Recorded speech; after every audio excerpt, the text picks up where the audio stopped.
बंदी छोड़ सतगुरु रामपाल जी भगवान की जय हो। परमपिता परमात्मा, सारी सृष्टि के रचनहार, कुल मालिक, असंख्य ब्रह्मांडों के स्वामी, जगत गुरु, तीनों लोकों में प्रवेश करके सबका भरण पोषण करने वाले अकाल मूरत सौद स्वरूपी राम संत शिरोमणि सतगुरु रामपाल जी परमेश्वर जी के चरण कमल में हम सभी देश विदेश में बैठे सत्सेवक भाई बहनों की तरफ से उनके पावन चरण कमलों में कोटि कोटि दंडवत प्रणाम।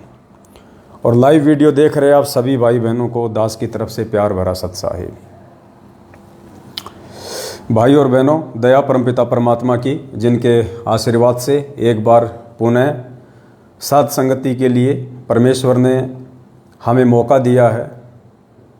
और फेसबुक पे हमारा जो पेज है पवन दास इज़ लाइव, जब आप फेसबुक पे सर्च करेंगे पवन दास इज़ लाइव तो दास का फेसबुक पेज आ जाएगा। सभी भाई बहनों से प्रार्थना है, सच्चाई जानने के लिए और सच्चाई के नज़दीक रहने के लिए आप जी पेज को फॉलो करें, बेल आइकन को दबा दें, ताकि जब भी दास लाइव आए तो सबसे पहला मेरा वीडियो आपके पास में पहुंच जाए।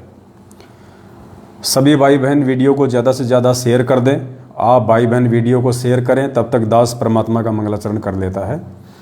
फेसबुक के सभी ग्रुपों में, फेसबुक की आईडी पे, व्हाट्सएप के ग्रुपों में और पर्सनली आपके संपर्क में जितने भी भगत भाई बहन हैं या आपने जो ब्रॉडकास्ट बना रखे हैं, सभी पर एक बार ये वीडियो का लिंक शेयर कर दीजिए, ताकि ज़्यादा से ज़्यादा संख्या में भगत भाई बहन लाइव जुड़ सकें। और आज के इस वीडियो के 3 मुख्य टॉपिक हैं। सबसे पहला मुख्य टॉपिक रहेगा, 2 पीले पेज आए हुए हैं कल और परसों, उन दोनों पीले पेज के ऊपर विश्लेषण होगा। और उसके बाद में हमारे एक भगत भाई हैं, उनकी एक शंका का समाधान होगा। तो घंटे भर का लगभग वीडियो होगा। तो भाई बहन ज़्यादा से ज़्यादा एक बार वीडियो को हर जगह शेयर कर दे, तब तक हम सभी भाई बहन मिलके परमात्मा का मंगलाचरण करते हैं। वो हर जगह शेयर कर दे।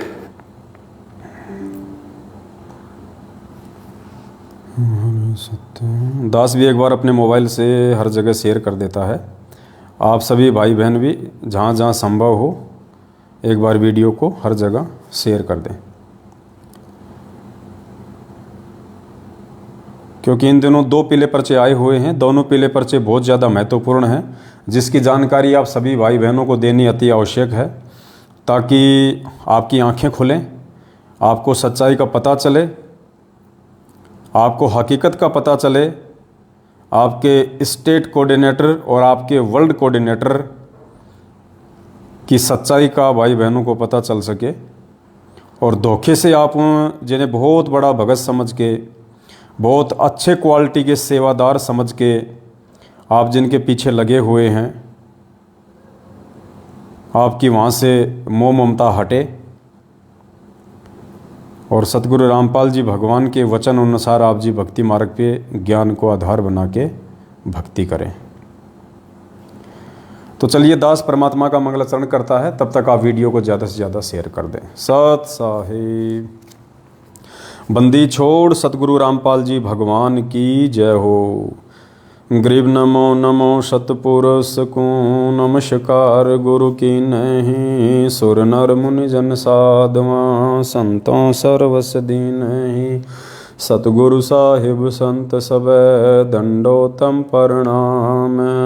आगे पीछे मध्य हुए तिनको जा कुर्बान, नराकार निर्विषम काल जाल भय भंजनाम, निर्लेपम निज नीर गुणम अकल अनुप बेसुन धुनम, सोहम सुरति समापतम सकल समाना नीरतल, उजल हिरंबर हरदम बेपरवा ऐथा है, वार पार नहीं मध्य तम ग्रीव जो सुमर सिद्ध होई, गणनायक गलताना करो अनुग्रह सोही, पारस पद परवाना आदि गणेश मनाऊं, गणनायक देवन देवा चरण कमल लो लाऊं, आदि अंत करु सेवा,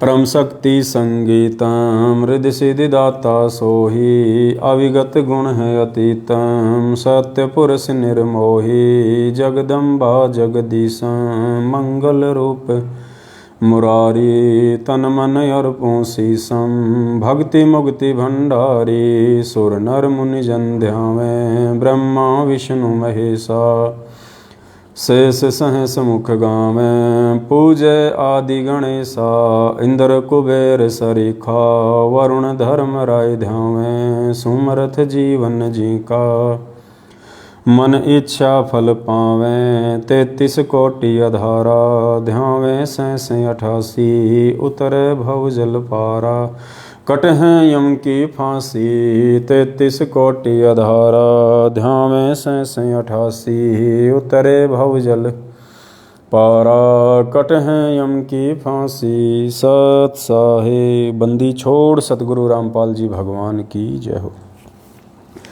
एक सभी भाई बहनों से दास की हाथ जोड़ के विनती है, दास की प्रार्थना है, केवल एक बार आप जी जब दास लाइव आता है, केवल एक बार आप जी सत साहिब कह के और कमेंट्स में अपना मैसेज डाल दें।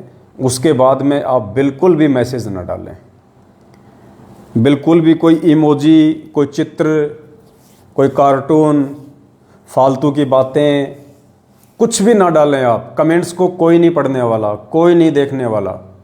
कोई कुछ भी कमेंट्स कर रहा है नादानी में, हमें कोई उल्टा सीधा बोल रहा है, उनको बोलने दो, वो हमारे भाई बहन हैं, नादान हैं, अभी काल प्रेरित हैं।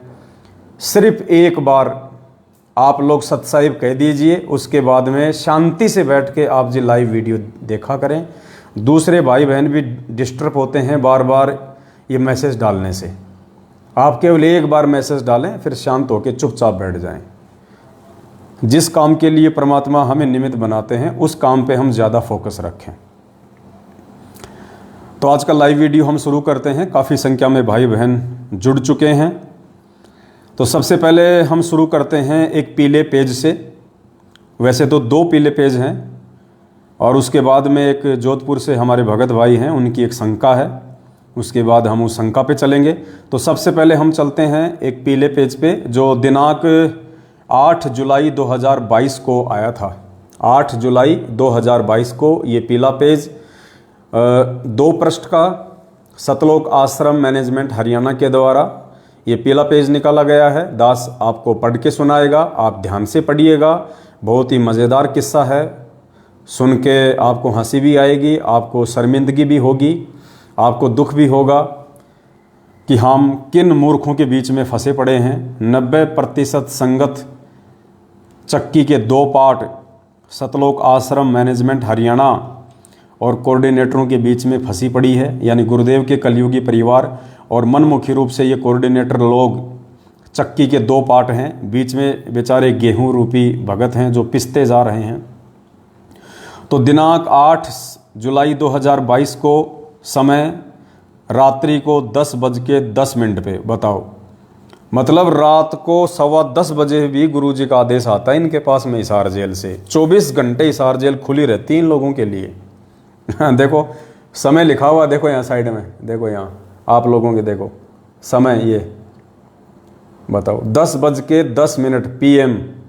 बताओ रात को 10:15 बजे भी हिसार जेल से मैसेज आते हैं गुरुजी के। मतलब इनकी कोई बहुत ऊंची जान पहचान है, कोई मोटा भाई जैसे लोगों से। मन में आता है जब भी गुरुजी को उठा के नींद से और ये लोग मैसेज लिखवा लेते हैं कि गुरुजी पीला पर्चा लिखो फटाफट, टाइम नहीं हमारे पास में, रात को तो टाइम मिलता है हमारे को। तो दिनांक 8 जुलाई 2022 और मैसेज क्या है एक बार सभी भाई बहन ध्यान से पढ़ें। उत्तर प्रदेश की सर्व संगत से प्रार्थना है। उत्तर प्रदेश की संगत के लिए ये पीला पर्चा रात के 10:15 बजे हिसार जेल से गुरुजी से लिखवाया गया है। इन लोगों के अनुसार उत्तर प्रदेश की सर्व संगत से प्रार्थना है कि सतगुरुदेव जी का आदेश आया है कि उत्तर प्रदेश एक बड़ा स्टेट होने के कारण उत्तर प्रदेश को 2 भागों में बांटा गया है। एक पूर्वी उत्तर प्रदेश, दूसरा पश्चिम उत्तर प्रदेश, जिसमें पूर्वी उत्तर प्रदेश में भगत संजीव दास, ये उनके मोबाइल नंबर हैं, संभाग में सेवा संभालेंगे और पश्चिम उत्तर प्रदेश में भगत हरदेश दास संभाग में सेवा संभालेंगे। उत्तर प्रदेश की संगत को ये कह के दो भागों में बांट दिया गया है। उत्तर प्रदेश की संगत के ऊपर दो तानाशाही हिटलर खड़े कर दिए गए हैं, ये कहकर ये बहाना बना के कि गुरुजी का आदेश है, उत्तर प्रदेश बहुत बड़ा है और उत्तर प्रदेश है ना एक भगत के संभलने में नहीं आ रहा, तो उत्तर प्रदेश के दो फाड़ कर दो, दो हिस्से कर दो उत्तर प्रदेश के, एक पूर्वी उत्तर प्रदेश एक पश्चिमी उत्तर प्रदेश। और पूर्वी उत्तर प्रदेश की सेवा संभालेंगे भगत संजीव दास, जो कि पहले से ही उत्तर प्रदेश के स्टेट कोऑर्डिनेटर हैं, संजीव दास। दूसरा कौन संभालेगा? भगत हरदेश दास। तो इन दो महापुरुषों को उत्तर प्रदेश का हिस्सा बांट दिया गया है, उत्तर प्रदेश का विभाजन कर दिया गया है और इन दो महापुरुषों को सेवा दे दी गई है। और संभाग भी लिख दिए हैं, गोंडा, बहराइच, श्रावस्ती, बलरामपुर, बस्ती, सिद्धार्थनगर, संत कबीर नगर, अयोध्या, बाराबंकी, अंबेडकर नगर, सुल्तानपुर, अमेठी, सीतापुर। मतलब आधे जिले तो दे दिए संजीव हुड्डा को, संजीव दास उर्फ संजीव हुड्डा, जो कि बरवाला कांड के समय से ही उत्तर प्रदेश का स्टेट कोऑर्डिनेटर था। और अब इस संजीव दास के साथ में ऐसा क्या हो गया कि अब संजीव दास से उत्तर प्रदेश संभाला ही नहीं जा रहा। ऐसा अचानक से क्या हो गया? जो आदमी पिछले 8 साल से पूरे उत्तर प्रदेश को संभाल रहा है, अब अचानक से ऐसा क्या हो गया कि उत्तर प्रदेश उसके संभालने में नहीं आ रहा और उत्तर प्रदेश के दो भाग कर दिए गए हैं गुरुजी का नाम लेके। दरअसल हकीकत इसके पीछे क्या है वो आपको दास बताएगा। 14 जून 2022 को उत्तर प्रदेश में भी इन्होंने एक फर्जी आश्रम बना रखा है शामली में।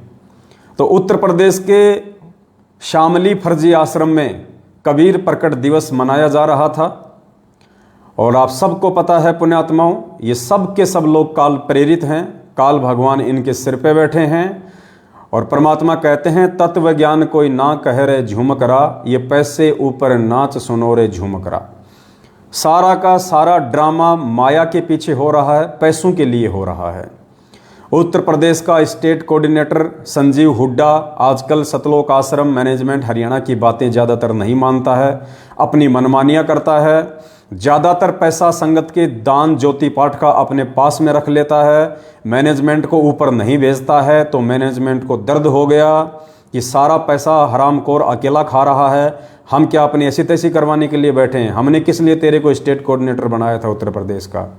ये शामली में हमने क्यों करोड़ों रुपया लगा के ये फर्जी आश्रम खोला है? तेरे अकेले का पेट भरने के लिए, तेरे अकेले का घर भरने के लिए? हम क्या खाएंगे? भैंस का गोबर हमें कौन देगा फिर कमा कमा के? तो इस बात को लेके काफ़ी दिनों से सतलोक आश्रम मैनेजमेंट हरियाणा अर्थात गुरुजी के कलयुगी परिवार के बीच में, अर्थात महेंद्र भगोड़े के बीच में, जो कि गुरुजी का कलयुगी छोटा भाई है, 2014 बरवाला कांड से भगोड़ा घोषित है, पिछले 8 साल से पुलिस के आगे दुम छुपा के छिपता फिर रहा है, जिंदा है या मुर्दा है ये भी भरोसा नहीं है। तो संजीव हुड्डा के नाक में नकेल डालते हुए कि बेटा अकेले तो नहीं खाने देंगे, मर जाएंगे लेकिन अकेला नहीं खाने देंगे, तो मैनेजमेंट ने अपना एक पालतू कुत्ता और खड़ा कर दिया, कोई हरदेश नाम का है, उसको खड़ा कर दिया संजीव हुड्डा के बराबर में। अपने आत्मा एक स्टेट में यदि 2 स्टेट कोऑर्डिनेटर बनेंगे तो जाहिर सी बात है उन दोनों स्टेट कोऑर्डिनेटर में भी 36 का आंकड़ा रहेगा, क्योंकि जहां पूरे स्टेट का माल अकेला संजीव हुड्डा खा रहा था, अब आधे स्टेट का माल दूसरा व्यक्ति खाने के लिए आ गया, तो कुत्ता लड़ाई तो जाहिर सी बात है। भगत तो बन के रहेंगे नहीं वो दोनों, भाई भाई बन के तो रहेंगे नहीं वो दोनों में 36 का आंकड़ा।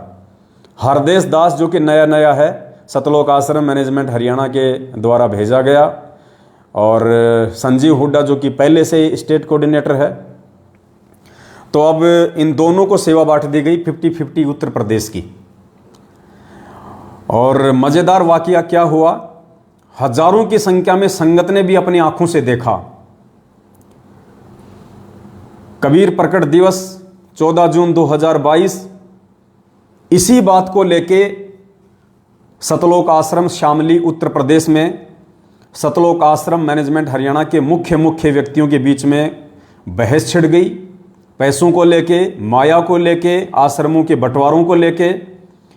और हुआ क्या पुण्यात्माओं, वो बहस इतनी आगे बढ़ गई, वो बातचीत इतनी आगे बढ़ गई कि उत्तर प्रदेश के स्टेट कोऑर्डिनेटर संजीव हुड्डा और इनका जो वर्ल्ड कोऑर्डिनेटर है देशराज मान, डीडीए फ्लैट सादरा दिल्ली में रहता है, महेंद्र भगोड़े की बुआ का लड़का है, जिसको गुरुजी की बुआ का लड़का भी कह सकते हैं, यानी गुरुजी की बुआ का लड़का। तो गुरुजी की बुआ का लड़का जिसको महेंद्र भगोड़े ने वर्ल्ड कोऑर्डिनेटर बना रखा, यानी सभी कोऑर्डिनेटरों का बाप। हिंदुस्तान के जितने भी स्टेट कोऑर्डिनेटर हैं, जिला कोऑर्डिनेटर हैं, जिला कोऑर्डिनेटर हैं, संभागीय कोऑर्डिनेटर हैं और देश विदेश के जितने भी जो कोऑर्डिनेटर हैं उन सबका बाप बना रखा है गुरुजी के बुआ के लड़के को, देशराज को। ये देशराज कौन है? ये देशराज वही है, सारनामी है। और 2016 में ये दास के घर पे जयपुर आया था, अपने सारनामी कुछ गुंडों के साथ में 2 गाड़ियां भर के लेके आया था, हॉकी, बेसबॉल, रोड लेके आए थे। और दास जैसा कि बार बार आप लोगों को एक वीडियो दिखाता है मेरी मारपीट का, इन लोगों ने मुझे घर में बंद करके 10-15 मिनट तक जानवरों की तरह हॉकी से, बेसबॉल से मारा था। ये वही देशराज है जो गुरुजी की बुआ का लड़का है, सारनामी। बहुत पहुंचा हुआ भगत है, छोटा मोटा भगत नहीं, आप ऐसा वैसा मत समझना इसको। चौणक ऋषि की तरह बहुत ज़्यादा भक्ति इसके पास में।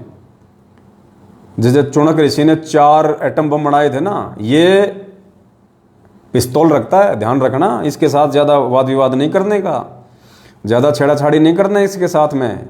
इसको बहुत इज्जत देने का, इसको बहुत प्यार से बोलने का और इससे डरने का। और जहाँ भी आपको देशराज जी दिखाई दें, वर्ल्ड कोऑर्डिनेटर, झुक के सलाम करने का, आदाब आदाब, सलाम साहब, सलाम साहब, ऐसे करने का। नहीं तो ये भाई साहब तमंचा निकाल के, ऐसा निकाल के पिस्तौल, और ये कब क्या कर देंगे कोई भरोसा नहीं है। अगर आपको लाइव एग्जाम्पल देखना है तो आप भिवानी आश्रम में चले जाओ। एक भगत की पैर में इसने गोली मार रखी है, बेचारा आश्रम में पड़ा हुआ है।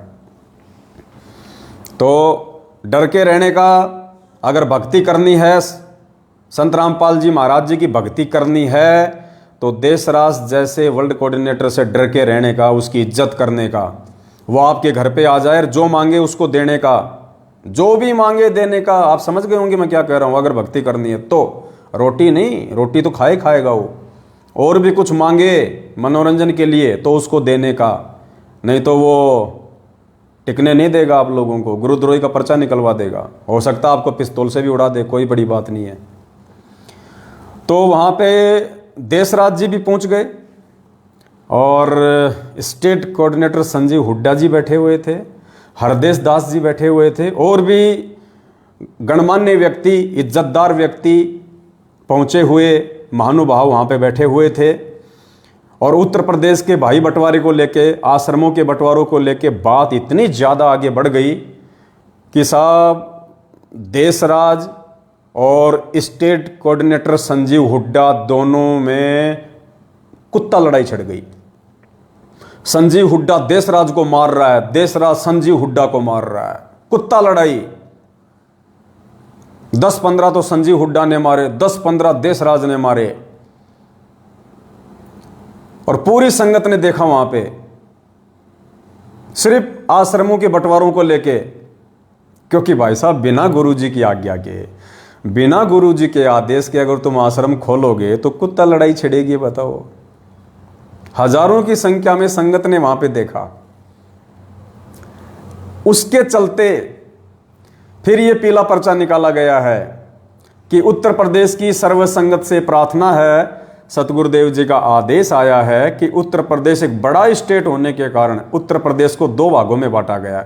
अब ये तो कह नहीं सकते, अब ये तो इन्होंने बहाना बना दिया कि बहुत बड़ा स्टेट है। अरे कितना बड़ा स्टेट है, जब हमारा भगवान 27 साल से पूरा विश्व संभाल रहा था। तुम्हारे से एक छोटा सा उत्तर प्रदेश नहीं संभाला जाता। क्या खाक भक्ति करोगे, क्या खाक सेवा करोगे तुम। अगर ये कहें कि आश्रम के बंटवारे को लेके वहाँ पे लड़ाई छिड़ गई थी, जिस कारण से हमने 2 स्टेट कोऑर्डिनेटर बनाने पड़े, तो इनकी बेइज्जती हो जाती है, संगत को सच्चाई समझ में आ जाती है। तो आपको पता ही है, अंत में इनके पास एक ही बहाना होता है, गुरु जी का आदेश। इनको पता है संगत मरेगी, लुटेगी, पिटेगी तो गुरु जी के आदेश के नाम पे पिटेगी। तो गुरु जी का आदेश बता दिया, ये पीला पर्चा निकाल दिया कि उत्तर प्रदेश एक बहुत बड़ा स्टेट होने के कारण उसको 2 भागों में बांटा जा रहा है। गुरु जी का आदेश है, पूर्वी उत्तर प्रदेश संजीव हुड्डा को दे दिया जाता है और पश्चिमी उत्तर प्रदेश हरदेश दास को दे दिया जाता है। तो ये आश्रमों के बंटवारों को लेके ये कुत्ता लड़ाई हमारे बड़े भाई साहब सतलोक आश्रम मैनेजमेंट हरियाणा वालों के बीच में छुड़ चुकी है। अब दास आपको थोड़ा सा इनका चरित्र भी बता देता है, दोनों महापुरुषों का। देखो जी, देश राज्य के बारे में मैं ज़्यादा देखो कुछ नहीं बोलूँगा, हाँ, क्योंकि देखो बंदूक रखता है वो, पिस्तौल रखता है भाई उसका कोई भरोसा नहीं भाई, कब किसके पैर में मार दे, कब किसकी कनपटी में मार दे, क्योंकि ये तो गुंडे आदमी हैं, ये भगत तो है नहीं, ये तो गुंडे आदमी हैं, माफिया हैं, गैंगस्टर टाइप के आदमी हैं। ये तो खाली भगत तो खाली एक लिबास पहन रखा है, भगत का तो खाली एक चोला पहन रखा है। जैसे राजनीति में आने के बाद में राजनेता लोग होते हैं, वो सफ़ेद सफ़ेद कपड़े तो केवल दिखावे के लिए पहनते हैं कि हम बहुत शांति प्रिय आदमी हैं, बहुत शांति पसंद आदमी हैं, हम बहुत सीधे साधे आदमी हैं। देखो खाली एक 200-500 रुपये का कुर्ता पजामा पहनते हैं खादी का, वो तो केवल जनता में दिखाने के लिए, अंदर वो क्या क्या करते हैं वो सबको पता है। तो देश राज जी देखो भाई साहब बहुत पहुँचे हुए गुंडे हैं, मैं उनके बारे में ज़्यादा कुछ बोलूँगा नहीं। और ऐसे गुंडे सदियों के बाद कभी कभी कोई माता पैदा करती है, तो उस माता को भी मेरा नमन है जिसने ऐसा महान गुंडा पैदा कर दिया संत रामपाल जी भगवान की संगत को बर्बाद करने के लिए। हाँ भाई, थोड़ी इज्जत से बोला करो, ऐसे मत बोला करो उनको गुंडा उंडा। हाँ, ऐसे वो गर्म खोपड़ी का आदमी है, आपने देखी नहीं उसकी फ़ोटो? दिखाऊं क्या? एक सेकंड, कहाँ गए गुंडे महाराज? वो देशराज जी महाराज कहाँ गए? ये देखिए, देखा, शकल से ही गुंडा लग रहा है, एक नंबर का। बताओ, इज्जत दिया करो जब तुम्हारे घर पे आऊँ मैं, तो कभी ये सलाम ठोका करो इनको, नहीं तो ये बगल में पिस्तौल रखता है, लाइसेंस भी ले रखा है, ध्यान रखना, मारने के बाद में फिर कुछ नहीं। और संजीव हुड्डा जी के भी दर्शन करवा देते हैं आपको थोड़े से। ये देखिए, ये हैं संजीव हुड्डा जी, ये देखिए, ये संजीव हुड्डा है उत्तर प्रदेश का स्टेट कोऑर्डिनेटर, जो अकेला अरे नालायक इंसान, थोड़ा थोड़ा उनको भी दे देता।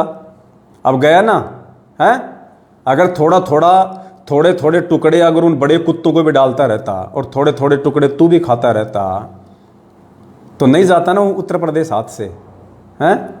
अब करवा लो अपनी ऐसी तैसी, दे दिया आधा उत्तर प्रदेश अपने मामा जी को। मूर्ख आदमी, सलाह ले लेता, 7 साल से शंका समाधान कर रहे हैं, अकेले में फ़ोन कर देता कि भगत जी मेरी ऑडियो को वायरल मत करना और मेरे को ये सलाह दे दो, ऐसी स्थिति में मेरे को क्या करना चाहिए, तो दास तेरे को बता देता। मूर्ख आदमी, ना घर का रहा ना घाट का, धोबी का कुत्ता बन के रह गया, आधा उत्तर प्रदेश दे दिया। ऐसे 7 साल से ऐसे ही रगड़म पट्टी खेल रहा था क्या? नालायक आदमी। ऐसे मूर्ख व्यक्ति पैदा हो गए दुनिया में, अब क्या बताएं। अब तो सबसे पहले दास आपको देशराज जी का थोड़ा सा चरित्र दिखा देता है कि ये कितने बड़े सारनामी हैं, कितने बड़े भगत हैं। ये धन्य है इसकी माता जिसने इतना बड़ा गाड़ीबाज पैदा किया और फिर इसको संत रामपाल जी की संगत से काल भगवान ने जोड़ दिया भगतों की ऐसी तैसी करने के लिए, जो आज कर भी रहा है सबका बाप बन के, स्टेट कोऑर्डिनेटर बन के। तो थोड़ी सी इसकी झलक दास आपको दिखा देता है देशराज जी की। जी लगा के बोला करो भाई इनको, ऐसे छोटा मोटा आदमी नहीं, आजकल ये बहुत बड़ा आदमी है।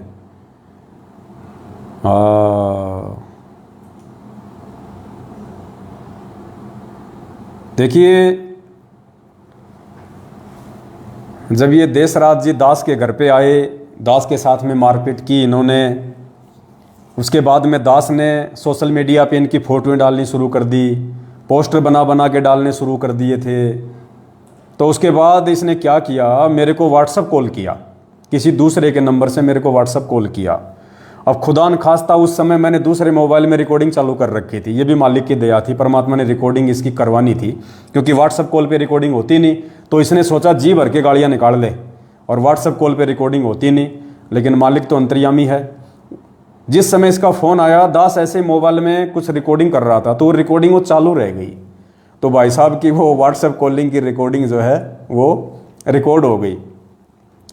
तो जब मैंने इसके फ़ोटो डालने शुरू किए सोशल मीडिया पे, तो ये तो सामाजिक आदमी है, ये तो समाज में ज़्यादा उठता बैठता है, इसका तो भाईचारा जगत में ज़्यादा है, भगतों में भाईचारा कम है, जगत में ज़्यादा है। तो इसने देखा कि तेरी तो फ़ोटो वायरल हो रही है, तेरी तो बेइज्जती हो जाएगी, लोग तेरे बारे में क्या सोचेंगे अगर तेरे किसी यार दोस्त ने, तेरे किसी माफिया गैंगस्टर भाई ने अगर देख लिया, तो तेरी तो इज्जत कहीं की नहीं रहेगी।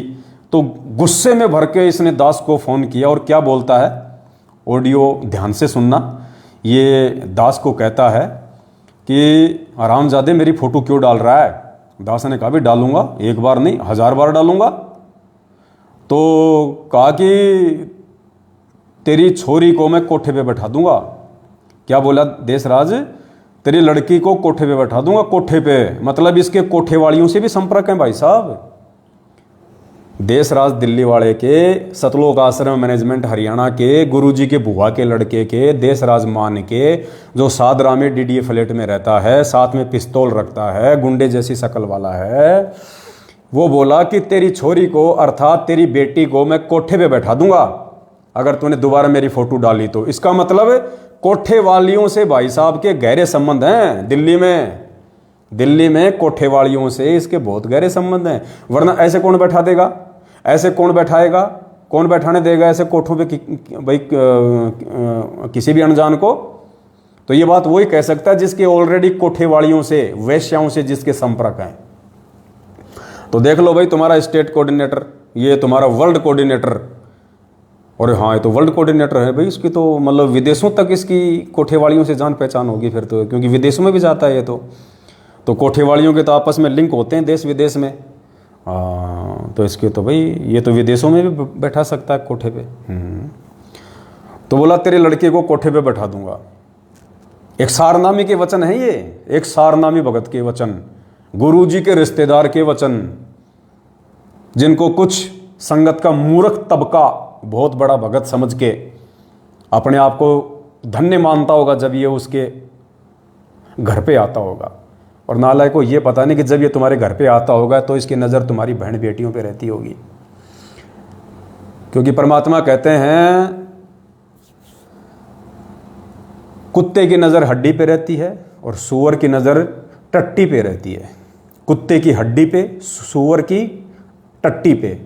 और ऐसे जो माफिया टाइप के जो व्यक्ति होते हैं, जो भगत के नाम पे गुंडे, तो उनकी नज़र कहाँ रहती होगी सोचो।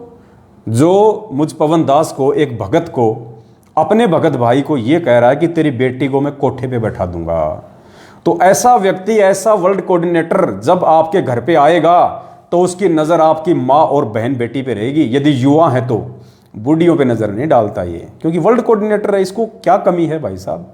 बूढ़ी औरतों पे क्यों नज़र डालेगा ये। अनाप शनाप संगत का पैसा करोड़ों की संख्या में है।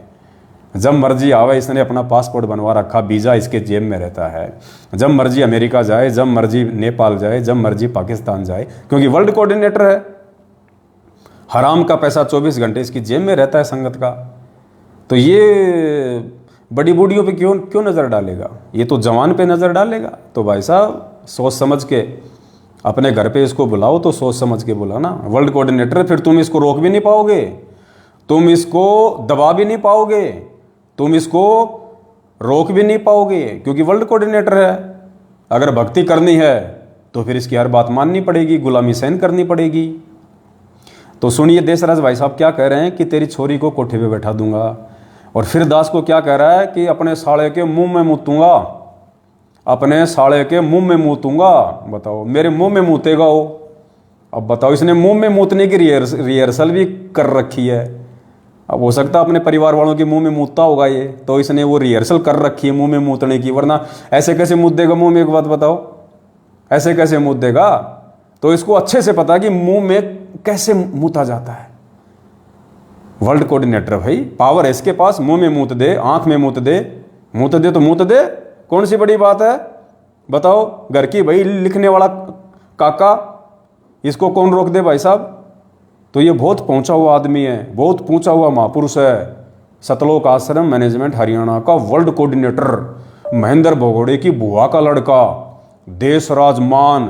फोटो एक बार फिर से दिखा देता हूँ भाई बहनों को, ध्यान रखना। ये ऐसा ऐरा गैरा आदमी नहीं है, कहीं तुम सोचो ऐसे ऐरा गैरा आदमी है, वर्ल्ड कोऑर्डिनेटर है। देखो ये देखो, शक्ल से देखो कितना बड़ा गुंडा लग रहा है। देखो मुंह देखो इसका, ऐसा लग रहा है जैसे इसने भी कई बार मुंह में मुतवाया हो। देखो हाँ, चलिए अब चलते हैं अपन भाई साहब के एक उस वीडियो के ऊपर जिसका दास ने अभी जिक्र किया था कि अपने साले के मुंह में मुतूंगा और तेरी छोरी को कोठे पे बैठा दूंगा। ठीक है भाई साहब, बैठा सकते हो तुम, काल का लोग है, तुम काल के एजेंट हो, तुम्हें कौन रोके। तो ध्यान से सुनो भाई बहनों। हेलो हेलो हेलो हेलो, हाँ लिखा हेलो। हाँ जी, कौन बोल रहे हो? कौन बोल रहे हो? कौन बोल रहे हो? तेरा बाप बोल रहा हूँ। तेरी सारी तो छोड़ दिया था, कोई छोड़ने का तुझे ध्यान रखिए कब तेरे। मैं बोला रे भाई साहब कौन बोल रहे हो? बोले तेरा बाप बोल रहा हूँ। अरे मेरे बाप को तो मरे हुए 1-1.5 साल हो गई। तेरा बाप बोल रहा हूँ मेरे साले, अब का तो तने छोड़ दिया था, अब की बार नहीं छोड़ने का। बताओ, मतलब 2016 में तो तेरे को मार के नहीं गए, छोड़ दिया था, अब की बार नहीं छोड़ूंगा, तेरा बाप बोल रहा हूँ। वाह जी बापू जी। देशराज, मेरा भी दूसरा नाम देशराज ही है, गांव में मेरे को देशराज ही कहते हैं। पवन तो मेरा डॉक्यूमेंट्स में नाम है, बाकी मेरे रिश्तेदार गांव वाले सब मेरे को देशराज ही कहते हैं। तो बोलो देशराज का देशराज बाप। यार कमाल के स्टेट कोऑर्डिनेटर पाल रखे हैं महेंद्र भगोड़े ने भाई, कमाल के गुंडे पाल रखे हैं भाई, तगड़े। हेलो हेलो हेलो, हाँ लिखा हेलो। हाँ जी, कौन बोल रहे हो? कौन बोल रहे हो? कौन बोल रहे हो? तेरा बाप बोल रहा हूँ। तेरी सारी तो छोड़ दिया था, कोई छोड़ने का तुझे ध्यान रखिए कब तेरे दिमाग में क्रॉस करनी हो। कौन बोल रहे हो बड़े भैया? छोड़ दिया तो बच्चे नहीं उठाऊंगा और इसे उठाऊंगा उठ में जो तू बड़ा बड़ा लैंडलॉर्ड है क्या? अरे यार गाड़ी थोड़ी निकालते भाई साहब ऐसे। नहीं गाड़ी नहीं निकालते, तू ये काम क्यों कर रहा तू? हाँ मेरी फोटो लगाकर बदतमीजी भेज देगी मुझे। भाई साहब आप अपने आप को परम संत रामपाल जी महाराज का शिष्य कहते हो और आप गालियां निकाल रहे हो, कैसे भगत हो आप? तू कौन होता है मेरे सब पूछने वाला? पूछने वाला क्यों नहीं होता हूँ मैं? जो गाली निकालेगा उससे सवाल जवाब नहीं किया जाता क्या? अरे तू फोटो कैसे डाला मेरे? फोटो डालूंगा, 1000 बार डालूंगा, 100 बार डालूंगा। अब क्या बात है? मुंह में मुद्दों ध्यान रखिए और डाल तो मुंह में मुद्दोगे? ध्यान रख, मुंह में मुद्दोगे क्या? अरे भाई साहब नहीं, कपड़ा दो भगत जी, कपड़ा दो। वो कहाँ है मेरा? वो दो, वो वाइट वाला दो, पीछे रखा भगत जी। वैसे नहीं बात बनती, ऐसे नहीं। पता नहीं भाई साहब, इसका कोई भरोसा नहीं है भगत जी, ये कब मूत दे, ये मोबाइल में मूत दे, इसका भरोसा नहीं, क्योंकि ये वर्ल्ड कोऑर्डिनेटर है। छोटा मोटा कोऑर्डिनेटर हो तो बात अलग है, अब वर्ल्ड कोऑर्डिनेटर क्या पता मुंह में मूत दे, तो मैं तो अपना मुंह का पहले ही इंतजाम कर लेता हूँ। बताओ कौन बोल रहे हैं? तेरा बाप बोल रहा हूँ। तेरी सारी तो छोड़ दिया था, कोई छोड़ने का तुझे ध्यान रखिए कब तेरे दिमाग में क्रॉस करनी हो। कौन बोल रहे हो बड़े भैया? छोड़ दिया तो बच्चे नहीं उठाऊंगा और इसे उठाऊंगा उठ में जो तू बड़ा बड़ा लैंडलॉर्ड है क्या? अरे यार गाड़ी थोड़ी निकालते भाई साहब ऐसे। नहीं गाड़ी नहीं निकालते, तू ये काम क्यों कर रहा तू? हाँ मेरी फोटो लगाकर बदतमीजी भेज देगी मुझे। भाई साहब आप अपने आप को परम संत रामपाल जी महाराज का शिष्य कहते हो और आप गालियां निकाल रहे हो, कैसे भगत हो आप? तू कौन होता है मेरे सब पूछने वाला? पूछने वाला क्यों नहीं होता हूँ मैं? जो गाली निकालेगा उससे सवाल जवाब नहीं किया जाता क्या? अरे तू फोटो कैसे डाला मेरे?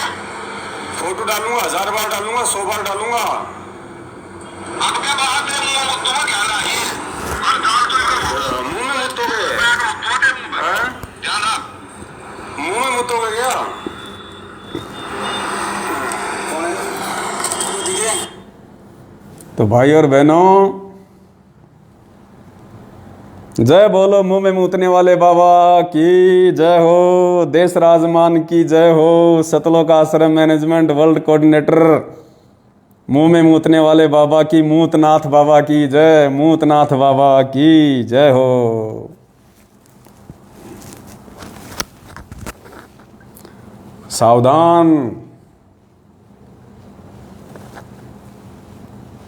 अगर किसी के पास ये ना हो तो बोतल रखा करो, और कभी मिल जाए ये मूतनाथ बाबा और मूतने की इच्छा हो जाए तो बोले बाबा बोतल में मूत दे, मेरे को तो माफ़ कर, बोतल में मूत दे, ज़्यादा मूतने की इच्छा हो रही है तो थोड़ा सावधान रहना। ये सतलोक आश्रम मैनेजमेंट हरियाणा है, कोई छोटे मोटे, कोई गली के, कोई छोटे मोटे, कोई उठाई गिरे थोड़ी हैं, ये पहुँचे हुए गुंडे हैं, पहुँचे हुए गुंडे, इंटरनेशनल गुंडे, छोटे मोटे गुंडे नहीं हैं, इंटरनेशनल गुंडे हैं ये। तो एक तो ये शामली आश्रम में जो कुत्ते की तरह वहाँ पे मारपीट कर रहा था, लड़ाई लड़ रहा था, और दूसरा कौन, संजीव हुड्डा, उत्तर प्रदेश का स्टेट कोऑर्डिनेटर संजीव हुड्डा। अब संजीव हुड्डा की आपको ऑडियो सुनाते हैं। गालीबाज संजीव हुड्डा, पहले जो रामचंद्र जी थे कानपुर वाले, वो हमारे साथ में थे, बीच में अभी वो थोड़े से रास्ते से डगमग हो गए हैं, चलो कोई बात नहीं, जितने उनके संस्कार थे। तो उस समय रामचंद्र जी ने संजीव हुड्डा से बात करी थी, क्योंकि पहले ये जब हमने जो बरवाला कांड हुआ था ना 2014 में, तो ये क्या करते थे मैनेजमेंट वाले, 18 नवंबर के दिन हर साल ये काला दिवस मनाते थे। तो रामचंद्र जी ने सवाल किया, भाई काला दिवस क्यों मना रहे हो, लखनऊ में क्या कर रहे हो, 18 नवंबर को क्या कर रहे हो। तो स्टेट कोऑर्डिनेटर भाई साहब क्या कह रहे हैं पता है, बातों बातों में रामचंद्र जी को कह रहे हैं कि रे रामचंद्र, रंडी के बीज, बताओ रंडी के बीज, बताओ। अब ये तो कोई रांडबाजी बोल सकता है ऐसी भाषा, तो रंडी का बीज तो कोई भगत तो बोलेगा नहीं, और वो भी स्वारनामी संजीव हुड्डा, स्वारनामी भगत, और उत्तर प्रदेश के सभी भगतों का मसीहा, स्टेट कोऑर्डिनेटर, और एक भगत को क्या कह रहा है, रंडी के बीज। तो भाई ये तो कोई रांडबाजी बोल सकता है, छोटे मोटे मेरे जैसे की तो औकात नहीं भाई मैं किसी को रंडी का बीज बोल दूं, क्योंकि मुझे तो पता है कि सामने वाला भगत और मैं भगत है, उसकी माँ मेरी माँ। अगर मैं दूसरे भगत की माँ को, दूसरे भगत को गाली दूं कि रंडी के बीज, तो सोचो मैंने तो मेरी माँ को रंडी बोल दिया, मेरी माँ को। तो संजीव हुड्डा को ये पता नहीं कि तूने रामचंद्र जी को नहीं, तूने अपनी माँ को रंडी बोल दिया, अपनी माँ को। बताओ, आज इनका खून तो खोल रहा होगा तगड़ा कि बेटा अब की बार मिल गए तो सरी कलम करेंगे इसका तो। परमात्मा कहते हैं सिर पे साई सत्य है तो को क्या बहेरे, तुम्हारे जैसे रांडबाज। तो देखो भक्तों, जो नए भाई बहन है ना, उनको विचार करना चाहिए इन बातों पे। तुम किन लोगों को अपने घरों पे बुलाते हो, तुम किन दो कौड़ी के टुच्चे, किन दो कौड़ी के टुच्चे गुंडे मवालियों की तुम गुलामी कर रहे हो, भगत के नाम पे धब्बे, जिनको बोलने तक की तमीज नहीं। भगतों को कह रहे हैं रंडी के बीज, सुनाऊंगा भी। वो कह रहा है कि अपने साले के मुंह में मूतूंगा, तेरी छोरी को कोठे पे बैठा दूंगा, बहन की गाड़ी निकाल रहा है। ये जो नई संगत है ना, जो नई संगत जुड़ रही है फर्जी नामदान केंद्रों से, मेरी उन सभी भाई बहनों से प्रार्थना है, तुम इंसान हो या जानवर हो, अगर तुम जानवर हो, तुम्हारे अंदर बुद्धि नहीं है, तब तो ठीक है। बेबुद्धि लोगों को तो ऐसे ही गुंडे मवाली लोगों के हाथों में रहना चाहिए। अगर तुम इज्जतदार हो, तुम समझदार हो, अगर तुम इंसान हो और संत रामपाल जी के तत्वज्ञानी भगत हो, उसके बाद भी तुम ऐसे टुच्चे गुंडे मवाली, दो कौड़ी की औकात वाले भक्तों को रंडी के बीज बोलने वाले, मुंह में मूतने वाले मूतनाथों के पीछे तुम चल रहे हो, और अपना वर्ल्ड कोऑर्डिनेटर बना के, स्टेट कोऑर्डिनेटर बना के तुमने उनको अपने सिर पे बैठा रखा है ताज की तरह।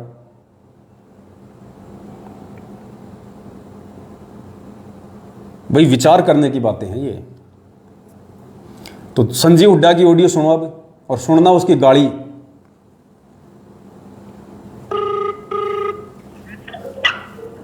हेलो, संजीव हुड्डा जी सत्ता है।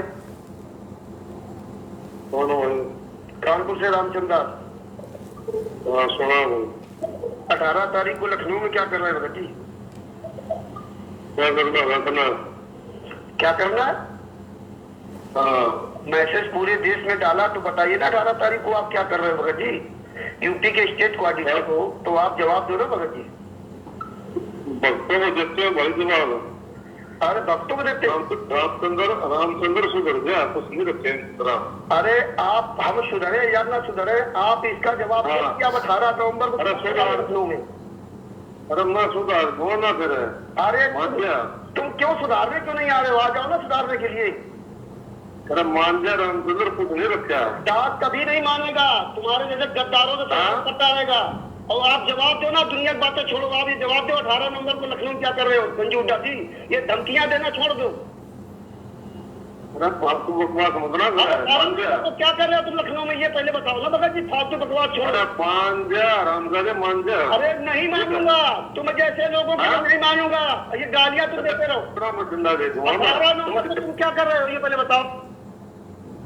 पुण्यात्मा क्या कह रहा हो? डंडा दे दूंगा। कहाँ दे देगा अब मैं तो नहीं बता सकता आप लोगों को, आपने सुना ही होगा, बोले तेरे डंडा दे दूंगा। रामचंद्र जी से प्रार्थना करता हूँ भाई, कोई जैसे वाटर प्रूफ बोतल आती हैं ऐसे ही लठ प्रूफ चड्डी पहनना शुरू कर दे मेरे भाई। ये महागुंडे आदमी हैं, इनका कोई भरोसा नहीं है। क्या कह रहा, ध्यान रखना, डंडा दे दूंगा तेरे। ये स्टेट कोऑर्डिनेटर के वर्ड हैं, स्टेट कोऑर्डिनेटर के।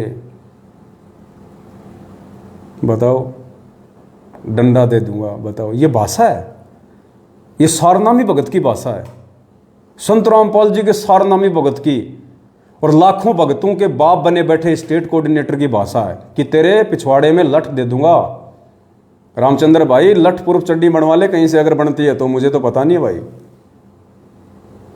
तो क्या कर रहे हो तुम लखनऊ में ये पहले बताओ ना भगत जी। फालतू बकवास छोड़ो। मान जा रामचंद्र, मान जा। अरे नहीं मानूंगा, तुम जैसे लोगों को नहीं मानूंगा। ये गालियां तुम देते रहो। 18 नवंबर को तुम क्या कर रहे हो ये पहले बताओ। संजीव हुड्डा जी स्टेट कोऑर्डिनेटर, ये गालियां देना बंद कर। मुर्गा बना रोड पर ध्यान रखिए। लखनऊ में क्या मुर्गा बना के मारूंगा साले का रोड पे। रामचंद्र ये तो मुर्गा भी बनाना जाना है भाई। रामचंद्र सुन रहा हो तो ध्यान रखिए, ये तो मुर्गा बना के मारना भी जाना है। मुर्गा बना के मारूंगा, मुर्गा। रामचंद्र कहाँ कहाँ सहन करेगा तू? लठ पूर्व चड्डी सिलवाएगा या मुर्गा बनेगा? हे परमात्मा दया करना भक्तों की।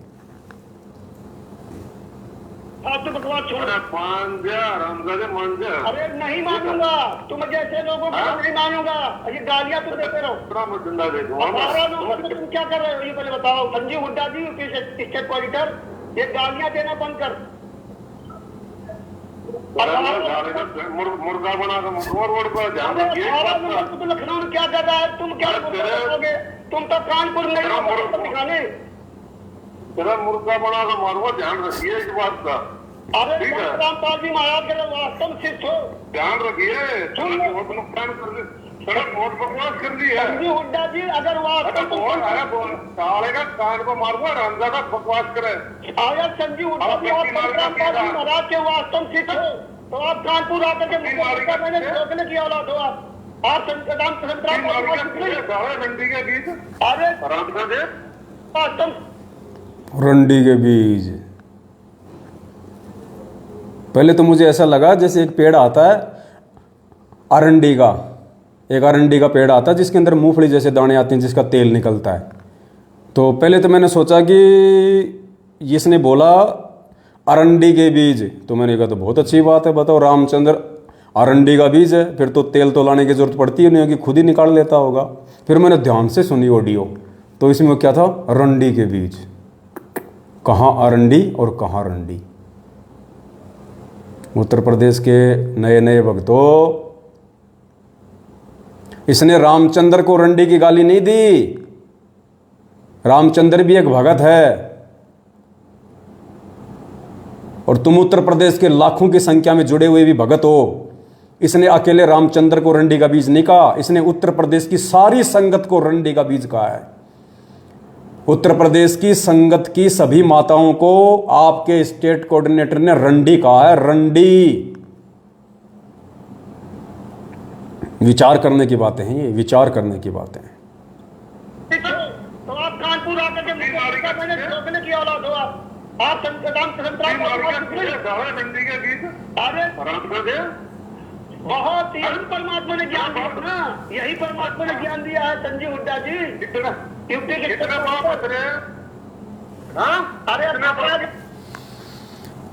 अपने आत्मा और परमात्मा कहते हैं, हाथ कंगन को आरसी क्या, पढ़े लिखे को फारसी क्या।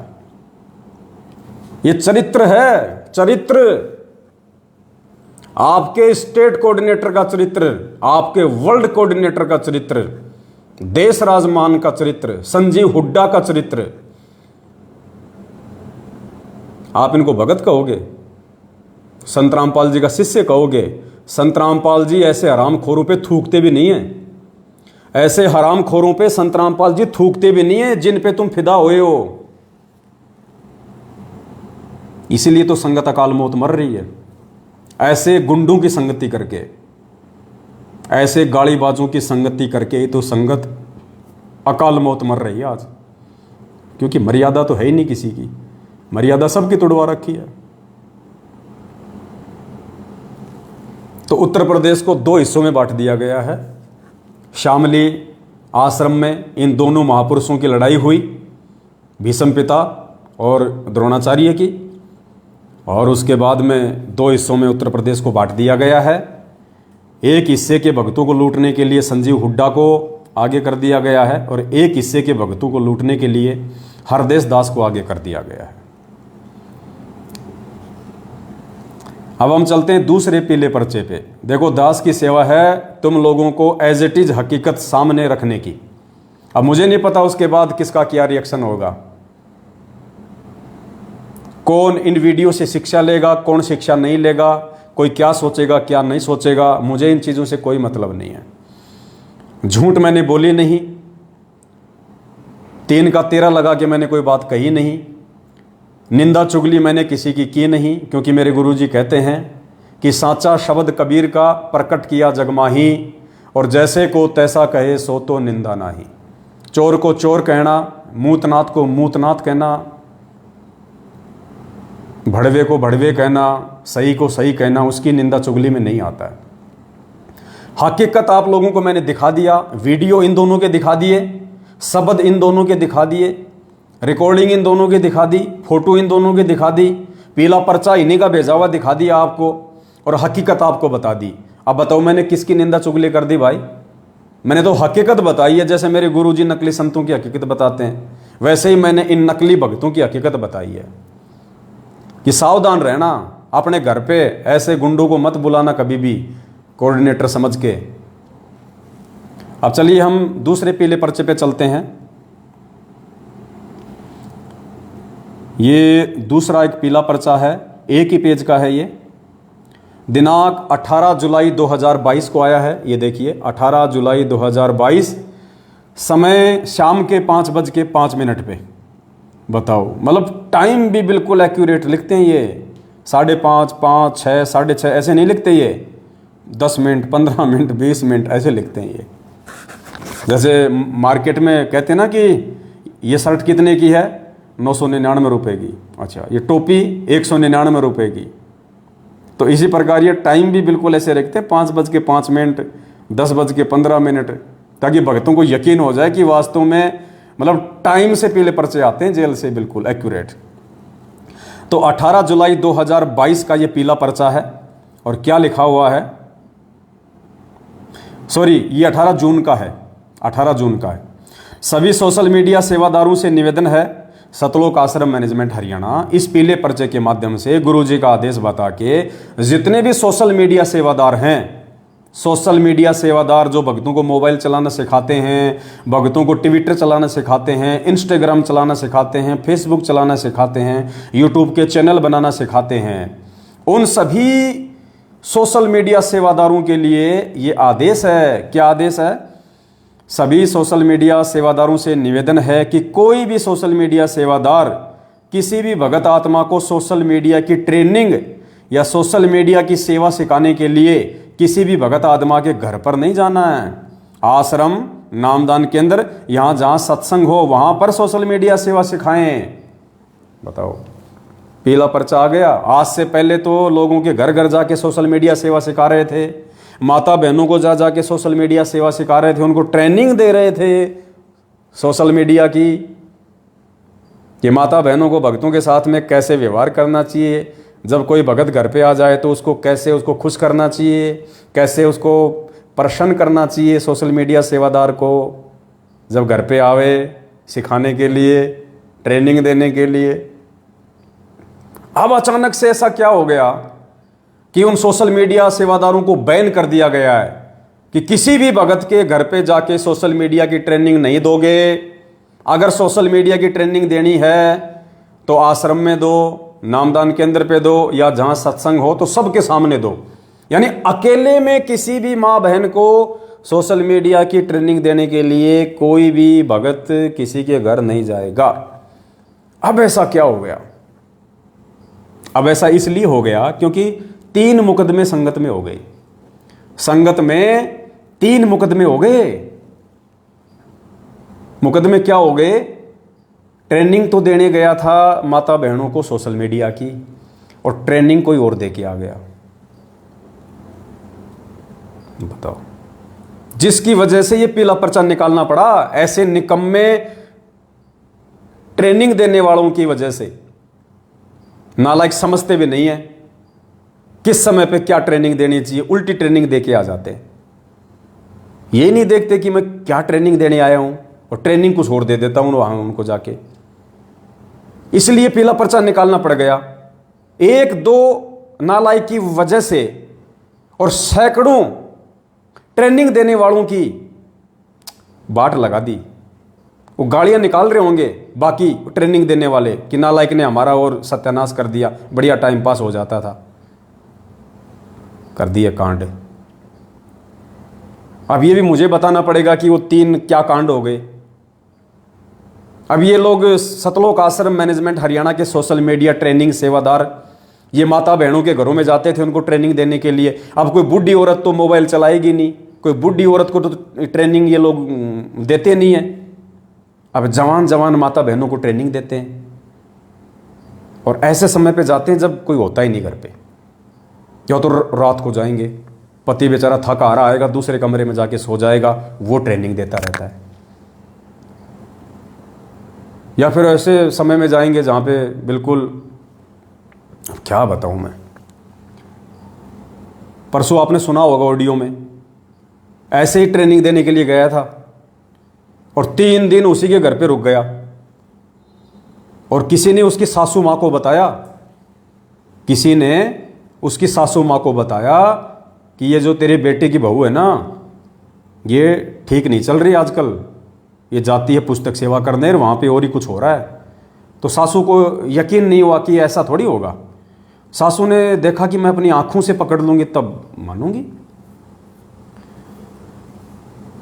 तो भाई साहब घर पे आए हुए थे ट्रेनिंग देने के लिए। अब सुबह सासू माँ ने देखा तो बताओ, दोनों ट्रेनिंग देने वाला ट्रेनिंग लेने वाली दोनों के दोनों एक ही बेड पे पड़े। बताओ, दोनों के दोनों ट्रेनिंग लेते लेते एक ही बेड पे पड़ गए। मतलब रात को लेट तक दे रहा था ट्रेनिंग, टाइम ज़्यादा हो गया होगा ना। अब नींद तो आएगी भक्तों को, ऐसी बात थोड़ी कि भक्तों को नींद नहीं आएगी। अब रात के 3-3 बजे तक आप किसी बहन को ट्रेनिंग दोगे सोशल मीडिया की तो नींद तो आएगी। अब दोनों को नींद आ गई, एक ही बेड पे सो गए दोनों। सुबह सासू माँ ने देखा तो कुछ आपत्तिजनक स्थिति में पड़े हुए थे, वो हो गया होगा, पैर वार इधर उधर, कोई बड़ी बात थोड़ी है। अब भगत भाई थोड़ी अपनी भगत बहन के साथ में कोई ऐसा करेगा ट्रेनिंग देते समय, पड़ गया होगा पैर ओड़ा सोड़ा, कौन सी बड़ी बात है। तो सासू ने उस भगत को पकड़ा, खड़ा किया, कान पकड़ा, बोला भाई तूने ये क्या किया, कहाँ सो रहा तू, तेरे को पता नहीं ये सोने की जगह है? बोल मेरे को ध्यान नहीं रहा, लाइट चली गई थी, मेरे को ध्यान नहीं रहा। अच्छा, बहू को बोले नालायक तू बता। बोले जी मैंने सोचा आपका बेटा सो रहा है, मैंने सोचा आपका बेटा सो रहा है, मैं तो आपका बेटा समझ के सो गई। अब सासू माँ क्या करे बेचारी, बताओ। सासू माँ ने भी अपने दिल में सब्र कर लिया। सासू माँ को भी अमरीश पुरी की वो कोयला फिल्म याद आ गई, अमरीश पुरी की वो कोयला फिल्म याद आ गई कि छत पे सोया था बहनोई, मैं तने समझ के सो गई, मुझको राणा जी माफ करना, गलती मारे से हो गई। अब सासू ने देखा भाई चलो कोई नहीं भाई, गलती हो गई होगी बहू से, कौन सी बड़ी बात है। उसके बाद में ऐसी एक घटना मध्य प्रदेश में हो गई। सोशल मीडिया की ट्रेनिंग देने गया था भाई साहब, सूरत से आया था स्टेट कोऑर्डिनेटर का लड़का, बताओ, सूरत से आया कोऑर्डिनेटर का लड़का ट्रेनिंग देने के लिए। किसको? एक युवा बहन को, किसी भगत की भक्तमती को, और ट्रेनिंग देने लगा। अब बहन जी बोली भगत जी बहुत टाइम हो गया ट्रेनिंग लेते हुए, अब रहने दो। बोला नहीं नहीं थोड़ी सी और बच रही है। अच्छा अच्छा, थोड़ी सी भी दे दी।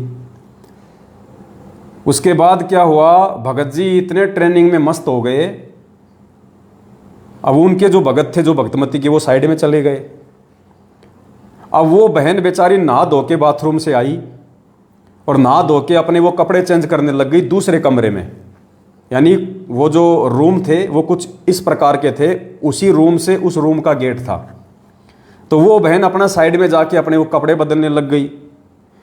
अब जो ट्रेनर था, ट्रेनर कोऑर्डिनेटर का लड़का सूरत का, वो क्या कर रहा है, जैसे बहन उधर कपड़े चेंज कर रही है, अब कोऑर्डिनेटर ने इधर मुंह कर लिया, उसने ट्रेनिंग देने वाले ने, और शीशा पकड़ लिया हाथ में, और यूं उस शीशे में से, दर्पण में से पीछे से उस बहन को देख रहा है कपड़े चेंज करती हुई को, यूं यूं उस शीशे में से देख रहा है अंदर जो कपड़े चेंज कर रही थी बहन।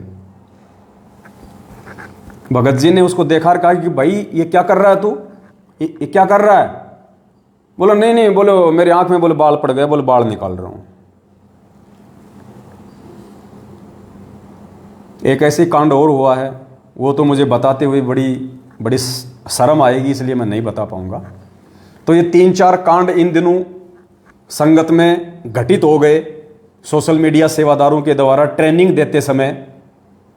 उसके बदले फिर ये पीला पर्चा निकाला गया था पिछले महीने कि सभी सोशल मीडिया सेवादारों से निवेदन है कि कोई भी सोशल मीडिया सेवादार किसी भी भगत आत्मा को सोशल मीडिया की ट्रेनिंग या सोशल मीडिया की सेवा सिखाने के लिए किसी भी भगत आत्मा के घर पर नहीं जाना है। आश्रम, नामदान केंद्र या जहां सत्संग हो वहां पर सोशल मीडिया सेवा सिखानी है। यह है जी पीला पर्चा। तो ऐसे दुर्वासा ऋषि जिन्होंने स्त्री को हाथ तक नहीं लगाया, ऐसे गोरखनाथ जैसे यति, सुखदेव जैसे जति, हनुमान जी जैसे यति हमारी संगत में हैं। ऐसे महापुरुषों को जो लड़कियों की, औरतों की शकल देखना भी पसंद नहीं करते, सुखदेव ऋषि की तरह, उनको तो सोशल मीडिया सेवादार बना रखा इन्होंने। उनको तो सोशल मीडिया की ट्रेनिंग सिखाने के लिए आगे खड़ा कर रखा है, ऐसे सुखदेव ऋषियों को। इसलिए ऐसे कांड हो रहे हैं संगत में। तो मेरी संगत में जो इज्जतदार भगत भाई बहन है, अब मुझे शब्द यूज करना पड़ रहा है, संगत में यदि कोई इज्जतदार भगत भाई बहन बचे हों तो भाई अपने जवान बहन बेटियों की रखवाली आप स्वयं करें, इन कोऑर्डिनेटरों के भरोसे ना रहें। पुस्तक सेवा में अपनी जवान बहन बेटियों को ना भेजें। कब तुम्हारी बहन बेटी को कौन सा भगत भगा ले जाएगा कोई भरोसा नहीं। ऐसे बहुत सारे कांड हो रहे हैं आजकल। दोनों रमेणी करके वापस घर में बढ़ेंगे। तो अपनी इज्जत के स्वयं जिम्मेदार हो भाई साहब। सतलोक आश्रम में जैसे कोई पान का कोई जर्दे की पुड़िया आती है ना, जर्दे की पुड़िया आती है, तानसेन की पुड़िया आती है, रजनीगंधा की डब्बी आती है, उस पर नीचे क्या लिखा होता है कि स्वयं अपनी मतलब रजनीगंधा स्वास्थ्य के लिए हानिकारक है, इससे अगर कोई दुष्प्रभाव हुआ तो उसकी जिम्मेदारी आपकी स्वयं की होगी। तो पुस्तक सेवा में या सोशल मीडिया के कैंप में या इन फर्जी आश्रमों में, इन फर्जी नामदान केंद्रों पे यदि आप अपनी बहन बेटियों को भेजते हैं तो उनकी इज्जत की जिम्मेदारी सतलोक आश्रम मैनेजमेंट हरियाणा की नहीं होगी, आपकी स्वयं की होगी। इसलिए सोच समझ के भेजें।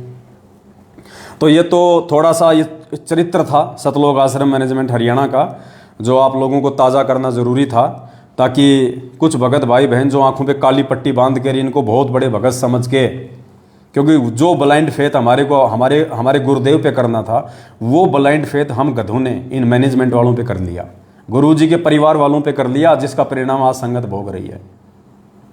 तो उनको थोड़ा सा याद दिलाना दास की जिम्मेदारी थी, दास का फर्ज था। हालांकि दास को अपनी कोई परवाह नहीं है, परमात्मा दास के साथ में है। बाड़ी बाका नहीं कर सकते बेटे, चाहे कितनी कोशिश कर लो ये।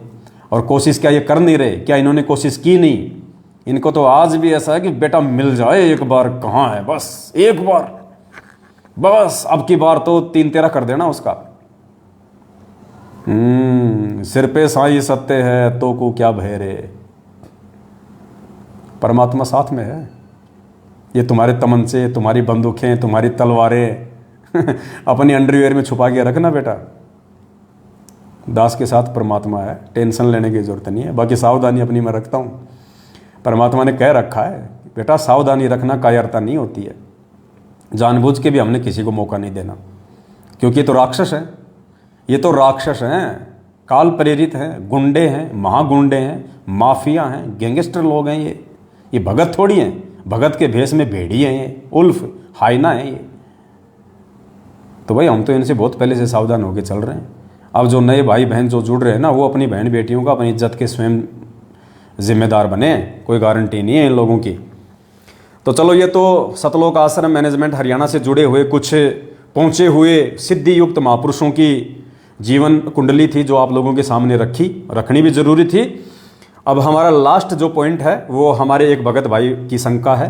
अब हम थोड़ा ज्ञान आधार से भी बात करेंगे, परमपिता परमेश्वर के आशीर्वाद से, जिसके लिए परमात्मा ने हमारे को आज निमित्त बनाया। तो जोधपुर से एक भगत जी हैं, उनकी एक शंका है। आप भी थोड़ा ध्यान से सुन लीजिए, परमात्मा उसके बाद उसका ज्ञान आधार से समाधान करवाएंगे। ध्यान से सुनिएगा। सत साहिब, आप शंका का समाधान कीजिए। भगत जी, परमात्मा ने दास को 2019 में अपनी शरण में लिया परमात्मा ने। भगत जी, उससे पहले दास दामाखेड़ा से वो नकली पंथ है, उससे दास उपदेशी था। परमात्मा ने रजा करके अपनी शरण में लिया। परमेश्वर ने बहुत ही अच्छा ज्ञान दिया है। परमात्मा ने नीर खीर का निवेरा करवाया है। परंतु दास के मन में एक शंका थी। जैसा कि परमेश्वर ने बताया है कि धर्मदास जी महाराज का पंथ 42 वंश, मतलब वंश है, वंश गादी 42 पीढ़ी तक चलेगी। परमेश्वर का ये वचन है धर्मदास को।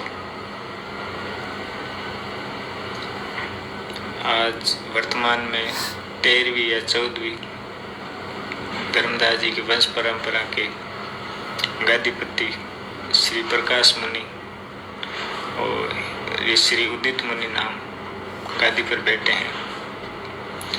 तो भगत जी, दास की ये शंका है कि आने वाले समय में सिर्फ परमेश्वर का एक ही पंथ रहेगा, सिर्फ परमेश्वर का ही नाम रहेगा। दास को पता है कि परमेश्वर के अलावा कोई साहिब कहने का अधिकारी नहीं है। वह परमेश्वर खुद कबीर जी ही साहिब होते हैं और कोई महाराज या साहिब कहने का अधिकारी नहीं है। पर परमेश्वर ने धर्मदास जी को वचन दिया था कि धर्मदास जी की वंश 42 तक चलेगा। आज वर्तमान में 13वें 14वें कबीर पंथी दामा खेड़ वाले हैं प्रकाश मुनि। तो भगत जी आने वाले समय में ये पंथ सभी मिलकर परमेश्वर रामपाल जी भगवान के पंथ में मिल जाएंगे। तो फिर भगत जी अभी तो वर्तमान में 13वें 14वें पंथ में तो भगत जी 42 पीढ़ी तक फिर ये वंश कैसे चलेगा। भगत जी दास की ये शंका थी। परमेश्वर की रज़ा से आपको परमात्मा ने निमित्त बनाए हैं, तो भगत जी दास की शंका का समाधान कीजिए। सच्चाई भाई और बहनों, हमारे भगत भाई की शंका है कि 650 साल पहले जब कबीर परमेश्वर जी आए थे, धर्मदास जी को अपनी शरण में लिया था और धर्मदास जी को परमात्मा ने 42 पीढ़ी तक उसका वंश चलेगा, ऐसा परमात्मा ने उनको आशीर्वाद दिया था। तो भगत जी की अब शंका ये है, भगत जी को टेंशन ये हो गई कि अगर परमात्मा ने धर्मदास जी को 42 पीढ़ी का आशीर्वाद दिया था, तो वर्तमान में तो धर्मदास जी की 13वीं या 14वीं पीढ़ी चल रही है और जिस हिसाब से आज परमात्मा धरती पे आ चुके हैं संत रामपाल जी के रूप में, और आने वाले कुछ ही वर्षों में पूरी पृथ्वी पे परमेश्वर का साम्राज्य होगा, परमेश्वर का ही ज्ञान होगा, परमेश्वर का ही नाम होगा, एक ही पंथ होगा। तो धर्मदास जी की तो 15वीं पीढ़ी भी ढंग से मेहनताई नहीं कर पाएगी और समाप्त हो जाएगा उनका सारा सिस्टम। परमात्मा का ही राज चलेगा, परमात्मा का ही ज्ञान चलेगा। तो धर्मदास का जो पीढ़ी वालों का जो ज्ञान है, जो मेहनताई है, वो तो बंद हो जाएगी। जबकि परमात्मा ने तो 42 पीढ़ी तक के लिए बोल रखा है, तो फिर आगे की पीढ़ियां मेहनताई करेंगी या नहीं करेंगी, ये परमात्मा का वचन तो फेल नहीं हो रहा है। क्योंकि 42 पीढ़ी के लिए कहा था, जबकि अभी तो 13वीं या 14वीं पीढ़ी चल रही है और कुछ ही दिनों में संत रामपाल जी भगवान पूरे विश्व में छा जाएंगे। ये दामा खेड़ा, रांजड़ी, प्रकाश मुनि, ये उदित मुनि, सबका नामो निशान ज्ञान आधार से मिट जाएगा। तो ये भगत जी को ये समझ में नहीं आ रहा।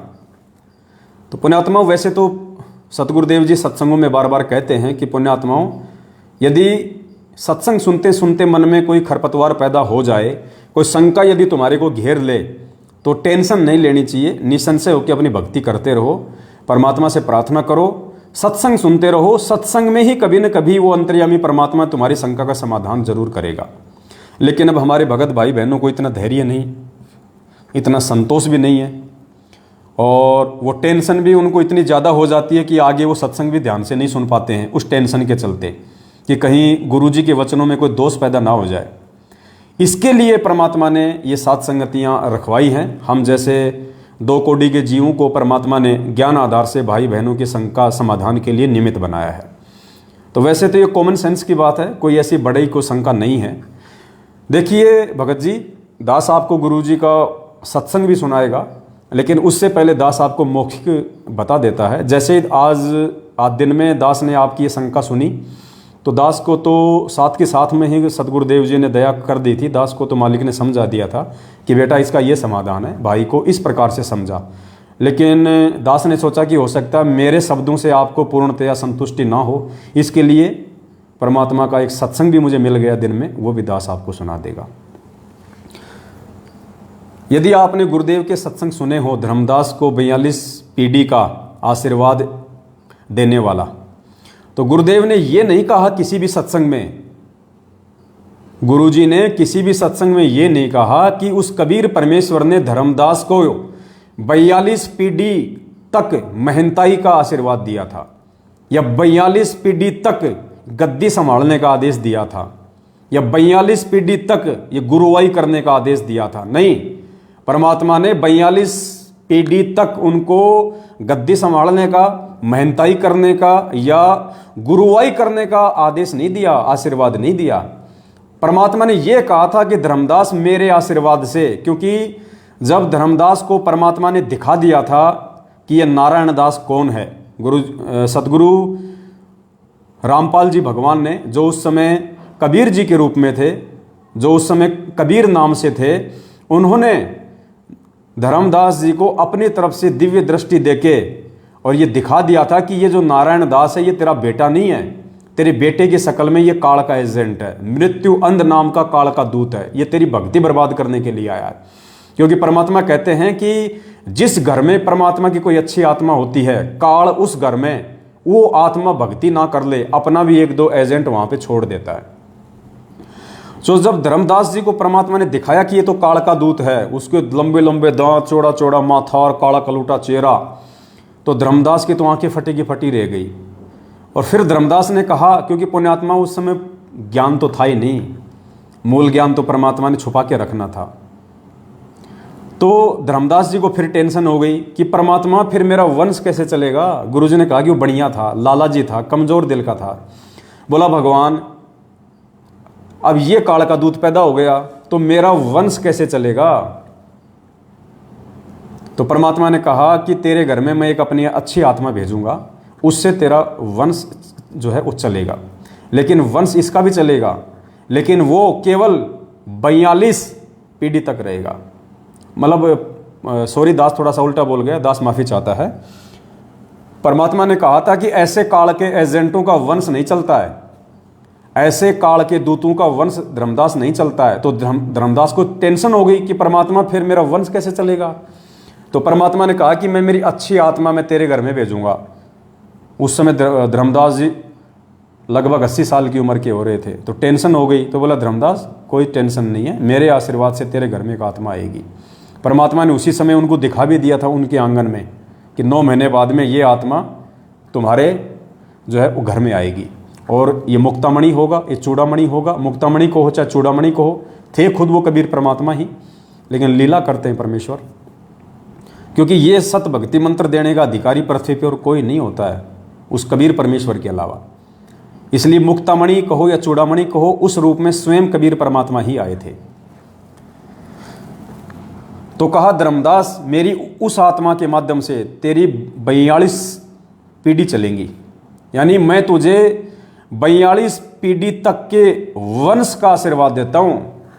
परमात्मा ने कहा था कि 42 पीढ़ी तक तेरा वंश चलेगा। ध्यान से सुनना भगत जी, परमात्मा ने यह कहा था कि 42 पीढ़ी तक धर्मदास मेरे आशीर्वाद से तेरा वंश चलेगा, वंश चलेगा। ये नहीं कहा कि 42 पीढ़ी तक तेरे वंश वाले गुरुवाई करेंगे, महंताई करेंगे, आश्रम खोल खोल के दुनिया को मूर्ख बनाएंगे। नहीं, गुरुवाई का आदेश नहीं दिया, महंताई का आदेश नहीं दिया परमात्मा ने 42 पीढ़ी का। परमात्मा ने यह कहा था कि 42 पीढ़ी तक तेरा वंश चलेगा, उसके बाद तेरा वंश समाप्त हो जाएगा धर्मदास। जैसे रावण का कुल वंश समाप्त हो गया था ना, ऐसे तो वंश तो धर्मदास का चलेगा 42 पीढ़ी तक। तो 42 पीढ़ी तक यानी जब तक इस पृथ्वी पे परमात्मा का ज्ञान रहेगा। मालिक ने क्या कहा कि हजारों साल ये परमात्मा का ज्ञान चलेगा। तो हजारों साल तक जब तक इस परमेश्वर का ज्ञान चलेगा इस कलयुग में, तब तक धर्मदास जी के जो वंशज है वो रहेंगे। उनको परमात्मा मौका देगा कि वो समझ के और इस सत भक्ति मार्ग में आ जाएं और अपना आत्म कल्याण करवा लें। क्योंकि मालिक ने आशीर्वाद दिया हुआ है कि तेरी 42 पीढ़ी पार करूंगा। तो 42 पीढ़ी का समय जब तक गुरु जी का ज्ञान पृथ्वी पे चलेगा। अब जैसे आप कह रहे हो कि धर्मदास जी की 13वीं या 14वीं पीढ़ी चल रही है और टाइम बीत गया कितना, 650 साल का। 650 साल से धर्मदास जी की 13वीं या 14वीं पीढ़ी चलती आ रही है।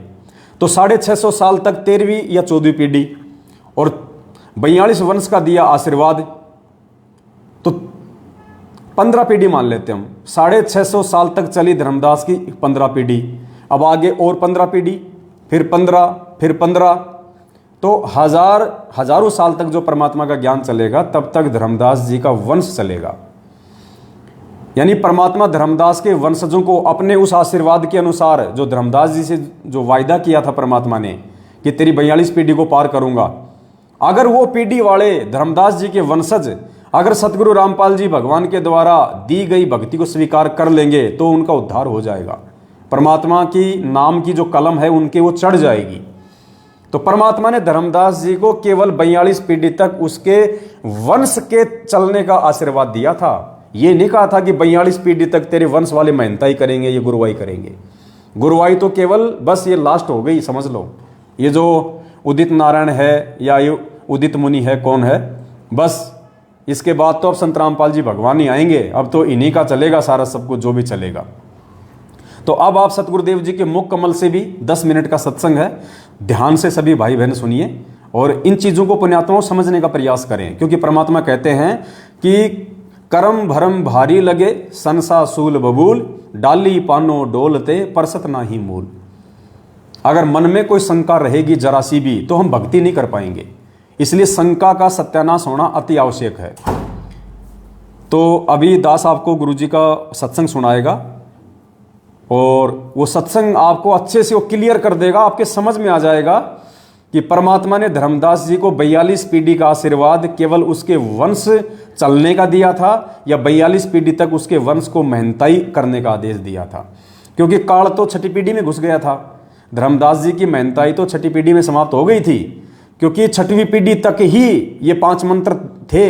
छठी पीढ़ी के बाद तो जो टकसारी पंथ बताया परमात्मा ने, उसमें तो काल के दूत आ गए थे। उन्होंने उस पंथ वालों को भ्रमित कर दिया था कि तुम बात करते हो तुम सतलोक भेजने की और नाम दे रहे हो तुम ये काल के, ब्रह्मा विष्णु महेश के। तो उन्होंने उन मंत्रों को चेंज कर दिया था। तो मेहनताई कहो चाहे गुरुवाई कहो, ये तो छठी पीढ़ी में ही समाप्त हो चुकी थी। आज ये 13वीं 14वीं पीढ़ी आ रही है ना, ये तो खाली ये तो डले ढोरी है, कोई मतलब नहीं है, कोई मंत्र नहीं है इनके पास में, सब फर्जीवाड़ा है। छठी पीढ़ी तक ही था जो भी कुछ था, उसके बाद तो काल प्रवेश कर गया था। तो अब आप पूज्य गुरुदेव जी के मुख कमल से आप सुनेंगे तो आपके और अच्छे से समझ में आएगा।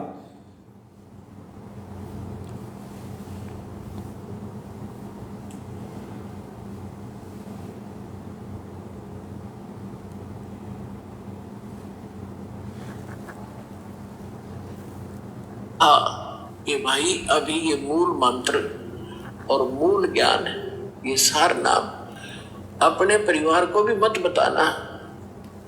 अब धर्मदास जी को चिंता बनी। धर्मदास जी ने कहा, चिंता बनी कि हे भगवान, मेरे को आपने 42 वंश का आशीर्वाद दे दिया। क्योंकि धर्मदास जी एक अच्छी आत्मा थे, लेकिन संसार के व्यवहार में वो घनाग्रस्त था। पहले उनको एक पुत्र था नारायण दास, और नारायण दास निकम्मा था, काल का दूत था। उसने परमात्मा के ज्ञान को ग्रहण नहीं किया, एक भी वचन सुना नहीं, उठकर चला जाता था। तो धर्मदास जी को ये चिंता बनी, परमात्मा ने बताया। धर्मदास जी ने कहा कि भगवान आप तो समर्थ हैं, मेरे पुत्र को शरण में ले लो, इकलौता पुत्र है, काल के हाथों चढ़ जाएगा, इसका जीवन नाश हो जाएगा। तो परमात्मा ने कहा, धर्मदास ये खुद ही काल का दूत है, तेरे घर पर भेज दिया। क्योंकि काल को पता था आप एक अच्छी आत्मा हो, और अच्छी आत्मा के घर पर एकादायु ऐसा व्यक्ति कोई कारण बनाकर काल भेज ही देता है। तो परमात्मा ने लास्ट में अपनी दिव्य दृष्टि देकर धर्मदास जी को उसके पुत्र नारायण दास की वास्तविकता दिखा दी। विकराल चेहरा, लंबे लंबे दांत, ओछा माथा। तो परमात्मा ने कहा कि ये दूत आया हुआ है, काल का स्पेशल भेजा हुआ है तेरी भक्ति नाश करने के लिए। इस बात से धर्मदास चिंतित हो गया कि हे भगवान, ये तो सचमुच, ये तो लड़के के कवर में मेरा दुश्मन बैठा है। फिर उसको चिंता हुई कि हे भगवान, 82 साल की उम्र होगी और अब क्या होगा। अरे ये तो काल का वंश चल गया मेरे से और पाप का भागी हो गया मैं।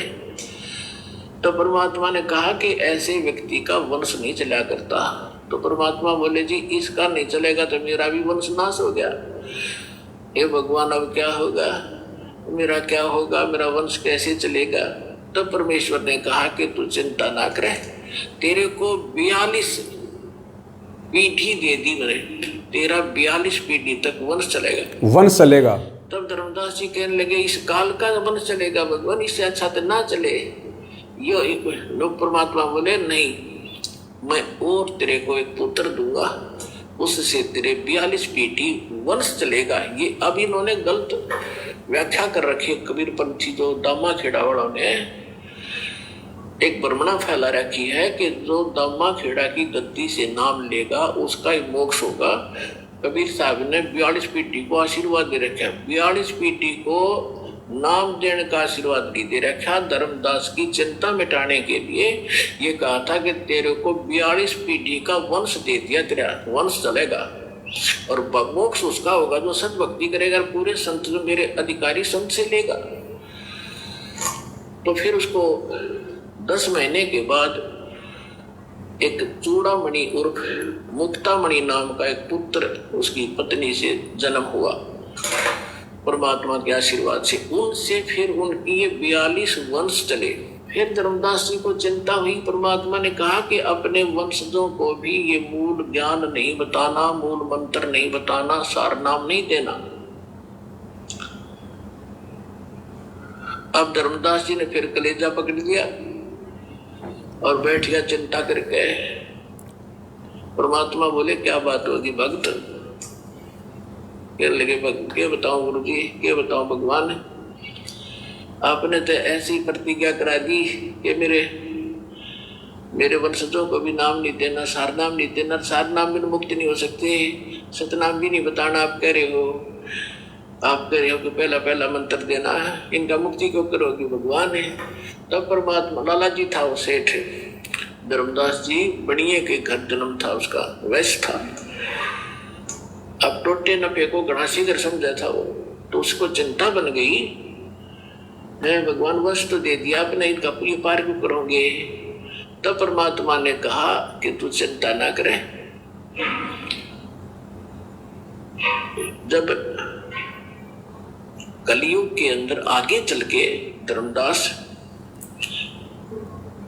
में एक भक्ति समय आएगा और उस समय सभी पार होंगे और मैं फिर आऊंगा और तेरे वंशजों को जो मंत्र दे दिया और ये मेरी वाणी पढ़ते रहेंगे ज्ञान यज्ञ, इससे भी मानव शरीर प्राप्त हो जाते हैं लेकिन मोक्ष नहीं होगा।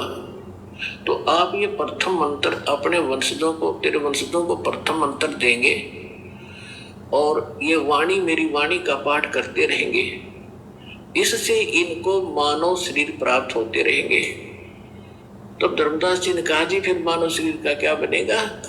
जब सार नाम नहीं मिला, सतनाम नहीं मिला तो ज्ञान से परिचित हो चुका था वो। तब परमात्मा ने कहा कि आगे चल के जब ये भक्ति युग शुरू होगा तब मैं फिर आऊंगा। आज आ गए और फिर तो सारी सृष्टि को पार करूंगा, तेरे बच्चे भी पार होंगे, तेरे वंशज भी पार होंगे। अब क्या बता रहे परमात्मा कि धर्मदास एक बार मेरा और इस काल का यहाँ की अपने आत्माओं थोड़ा ध्यान से सुनना आगे का वीडियो। भाई की शंका का तो समाधान हो ही गया है। गुरुजी कह रहे हैं कि धर्मदास जी की 42 पीढ़ी को जो आशीर्वाद दिया था वो नाम देने के लिए नहीं दिया था, केवल वंश चलेगा, वो मरेंगे नहीं। 42 पीढ़ी तक तेरे पोता पोती पड़पोती दड़पोती सड़पोती नड़नोती वो होते रहेंगे। 42 पीढ़ी तक तेरा वंश चलेगा, उसके बाद तेरा वंश समाप्त हो जाएगा। तो 42 पीढ़ी तक उसके वंश के चलने का आशीर्वाद दिया था। ये नहीं कहा था कि 42 पीढ़ी तक लोग नाम देंगे, नाम वाले तो सब फैले हैं इनके। तो अब परमात्मा आगे क्या कह रहे हैं कि आगे चल के मैं खुद ही आऊँगा। देखो संकेत कर दिया ना गुरु जी ने। कई बार तो क्या कहते हैं गुरु जी कि इस दास को भेज दिया, वहाँ अपने आप को छुपाते हैं गुरु जी। और अब क्या कह रहे धर्मदास को कि मैं खुद ही आऊँगा, मैं खुद ही जाऊँगा। और अब जो प्रकरण आगे आप सुनोगे कान खोल के सुनना। गुरु जी कह रहे कि काल के सामने थोड़ा सा भेद रखना था। काल के सामने नहीं बताई जाती ये बातें कि मैं स्वयं जाऊँगा, इसलिए कहा था कि मेरा दास जाएगा, जबकि आना परमात्मा ने खुद ही है और खुद ही आ चुके हैं। आज किस ब्रह्मांड के मालिक ब्रह्म का एक संवाद हुआ था। इसने मुझसे प्रतिज्ञा करा ली थी कि 3 युगों में जीव थोड़े ले जाना और चौथे युग में आप इतने ही जीव मुक्त करा लेना। तो मैंने इसको तथा वस्तु कर दी थी, ठीक है जो तू कह रहा है वो मुझे स्वीकार है। तो फिर क्या बताया परमात्मा ने कहा कि फिर मैंने उससे कहा था कि जब चौथा युग, जब कलयुग आई तब हम अपना अंश पठाई। जब चौथा युग कलयुग शुरू हो, कलयुग आवेगा, उस कलयुग की जो बिजली पीढ़ी होगी, बिजली पीढ़ी का समय बताया है परमात्मा ने कि कब ये भक्ति स्टार्ट होगी, बिजली पीढ़ी कहाँ से स्टार्ट होगी। जब कलयुग बीते 5500 पाचा तब ये वचन मेरा होगा साचा। तो कलयुग जो है 1900, जो 5505 कलयुग कब बीता है, सन 1997 से। और 1997 में इस दास को परमेश्वर कबीर जी प्राप्त मिले थे। उन्होंने कहा था कि अब ये सार नाम और सतनाम बेटा सार्वजनिक कर देना, मैं तेरे साथ रहूंगा। छुपा रहे हैं अपने आप को, हमारे साथ होगा, सबका कल्याण करेंगे।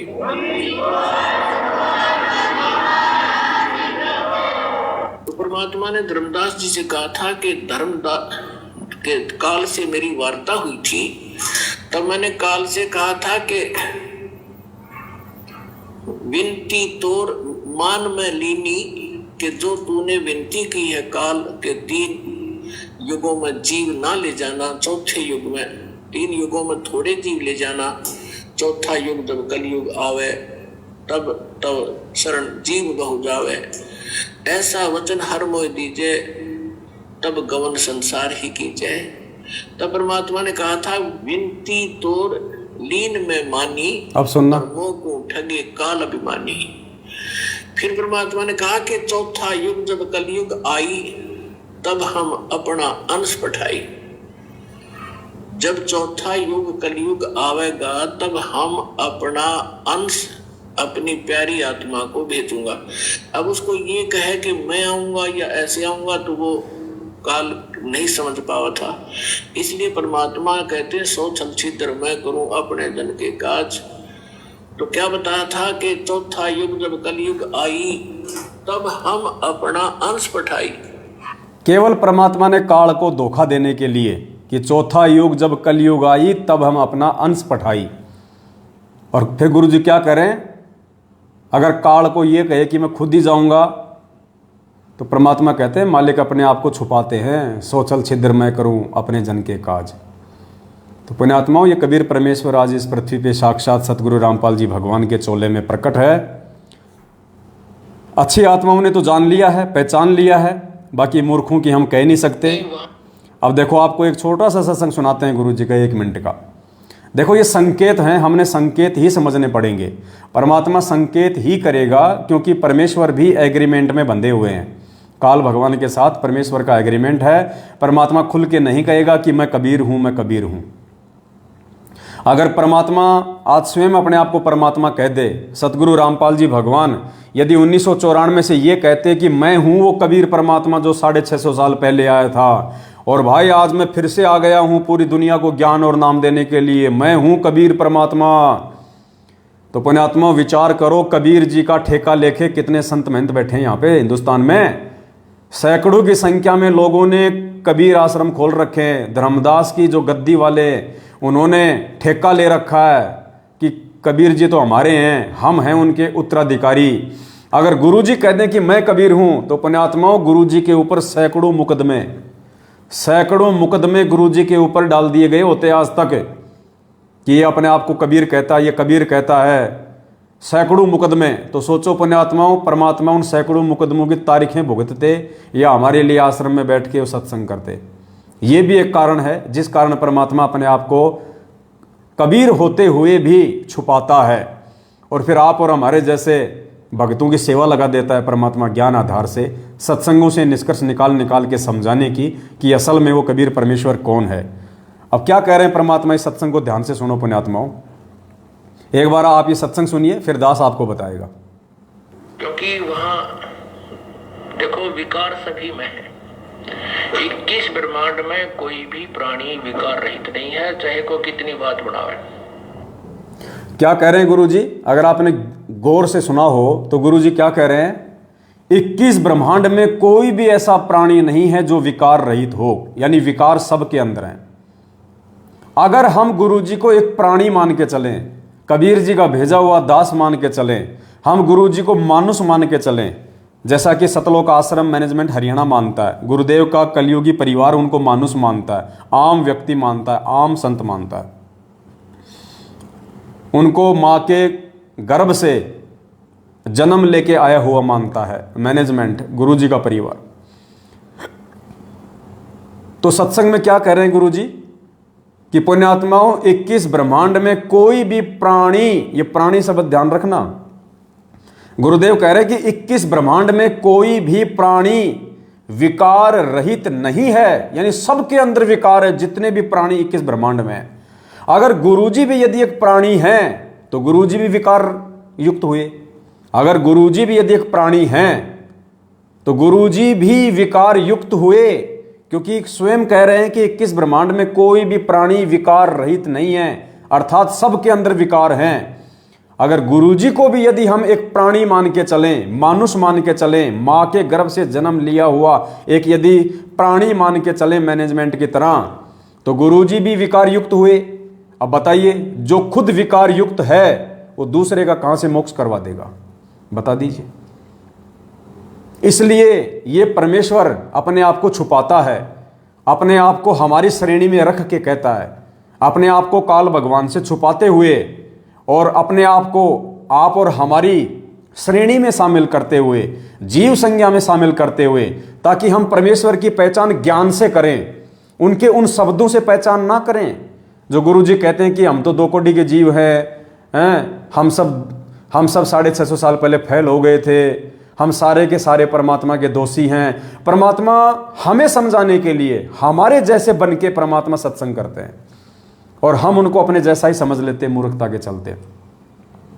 तो इस सत्संग के अनुसार जिसमें परमेश्वर कह रहे हैं, जिसको आप ध्यान से सुनिए एक बार दोबारा, क्योंकि वहां देखो विकार सभी में है।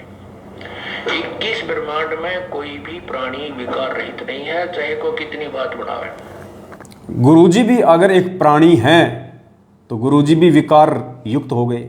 अब बताओ, जो स्वयं विकार युक्त है वो हमारे विकारों को कहां से छुड़वा देगा? वो हमें सतलोक कहां से पहुंचा देगा? हमें पार कहां से करवा देगा? इसलिए पुण्यात्माओं, ये परमात्मा है, ये सारी सृष्टि का रचनहार है, ये बंदी छोड़ कबीर परमेश्वर हैं, ये जगत गुरु हैं, जगत के दाता हैं, ये जगदीश हैं, तीनों लोकों में प्रवेश करके सबका भरण पोषण करने वाले ये पूर्ण परमात्मा है, कबीर देव हैं। और इस बात को केवल वही आत्मा जान पाएंगी, पहचान पाएंगी जो इस परमेश्वर के वर्तमान में असली मोक्ष के अधिकारी होंगे, बाकी नहीं जान पाएंगे। परमात्मा भीड़ के लिए नहीं आता, परमात्मा यहाँ पे कबाड़ को इकट्ठा करने नहीं आता। परमात्मा कहते हैं, गोता मारूं स्वर्ग में, जा बैठूं पाताल, गरीबदास ढूंढता फिरूं अपने हीरे मोती लाल। तो पुण्यात्माओं, ये जो समय है वर्तमान में जो परमात्मा ने आप और हमें दिया है, बहुत अनमोल समय है। इस समय का कोई वार एंड पार नहीं है। और जो व्यक्ति इस समय को चूक गया, इस समय को चूकने का मतलब अपने गुरुजी को मानुष मान के, जो अपने गुरुजी को अपने जैसा मानुष मान के, जो गरीबदास जी भी कहते हैं कि गुरु को मानुष जो गिने और चरणामृत को पान, ते नर नरक में जाएंगे, जन्म जन्म बने समान। कुत्ते बनेंगे वो कुत्ते बनेंगे जो अपने गुरुजी को मानुष मानते हैं अपने जैसा, और उनके चरणों का चरणामृत भी पीते हैं। कहते हैं ऐसे भगत नाम लेने के बाद भी वो कुत्ते बनेंगे। गुरु को मानुष जो गिने और करे चरणा अमृत को पान, ते नर नरक में जाएंगे, युग युग बने समान। ये उन भक्तों के लिए कह रहे हैं गरीबदास जी महाराज कि उस तत्वदर्शी संत की शरण में आने के बाद, उस परमेश्वर की शरण में आने के बाद भी जो उनको अपने जैसा एक मानुष मानेगा, उनका जन्मदिन मनाएगा, और भगवान किसी और को मानेगा और उनका चरणामृत भी पिएगा। कहते हैं ऐसे भगत नाम दीक्षा लेने के बाद भी, भक्ति करने के बाद भी वो नरक में जाएंगे और वो जन्म जन्म कुत्ते बनेंगे। तो पुण्यात्माओं, ये 90% जो संगत है वर्तमान में, देखो आगे अगर वो सुधर जाए तो बहुत अच्छी बात है, भविष्य का मुझे नहीं पता, लेकिन वर्तमान जो स्थिति है, सतलोक आश्रम मैनेजमेंट हरियाणा के पीछे जितने भी लोग लगे हुए हैं वो सब के सब लोग गुरुजी को मानुस मानते हैं। क्योंकि उन जिन जिन लोगों ने 14 जून 2022 को कागज की फोटो का प्रकट दिवस मनाया है, उस दाढ़ी मूंछ वाली नकली फोटो को कबीर भगवान मान के जिन जिन लोगों ने उसका प्रकट दिवस मनाया है, वो सारे के सारे लोग अपने गुरुजी को मानुस मान रहे हैं। वर्तमान समय तक तो वो सभी लोग नरक की तैयारी कर रहे हैं और मरने के बाद में वो कुत्ते की योनि ग्रहण करने की वो तैयारी कर रहे हैं। ये परमात्मा की वाणी कह रही है, मैं नहीं कह रहा। यदि वो अपने गुरुजी को मानुस ना मानते, अपने गुरुजी को ही परमात्मा मानते, तो पुण्यात्माओं परमात्मा तो जेल में बैठे हैं। फिर इन फर्जी आश्रमों में किसका प्रकट दिवस मनाने गए थे भाई साहब? किसका? वो देशराज जैसे मूतनाथ लोगों के पीछे लग के किसका प्रकट दिवस मनाने गए थे?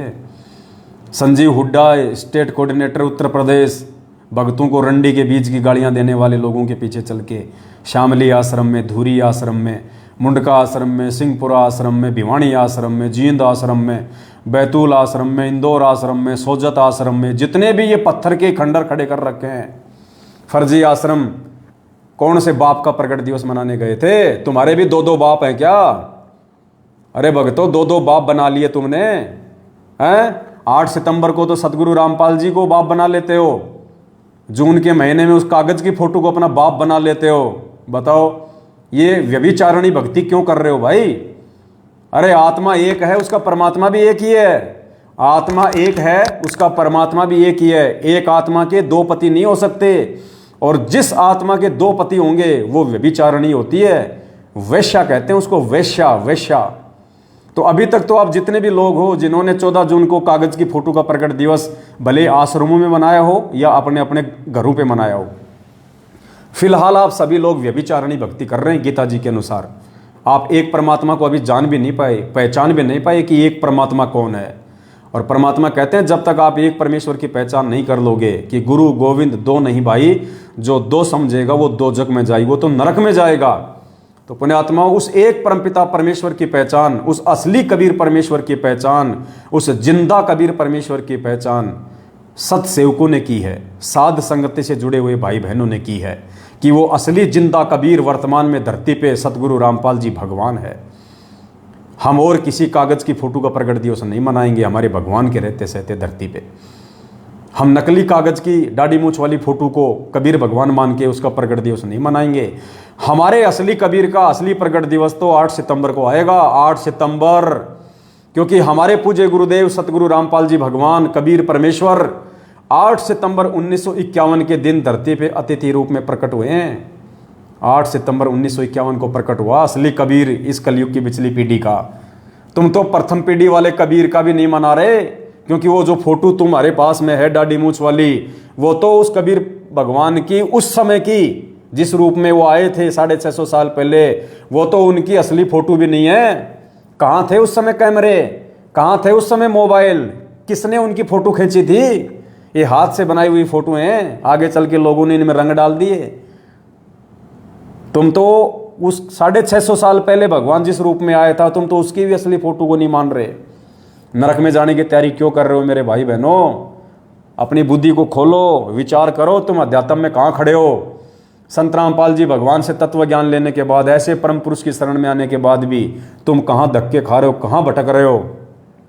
परमात्मा कहते ना, तू फिर 84 जाइर संतो। भगत जी वो शब्द दो ना परमात्मा का, यो सोदा फिर नाही रे संतो, यो सोदा फिर नाही, यो सोदा फिर नाही रे संतो, यो सोदा फिर नाही।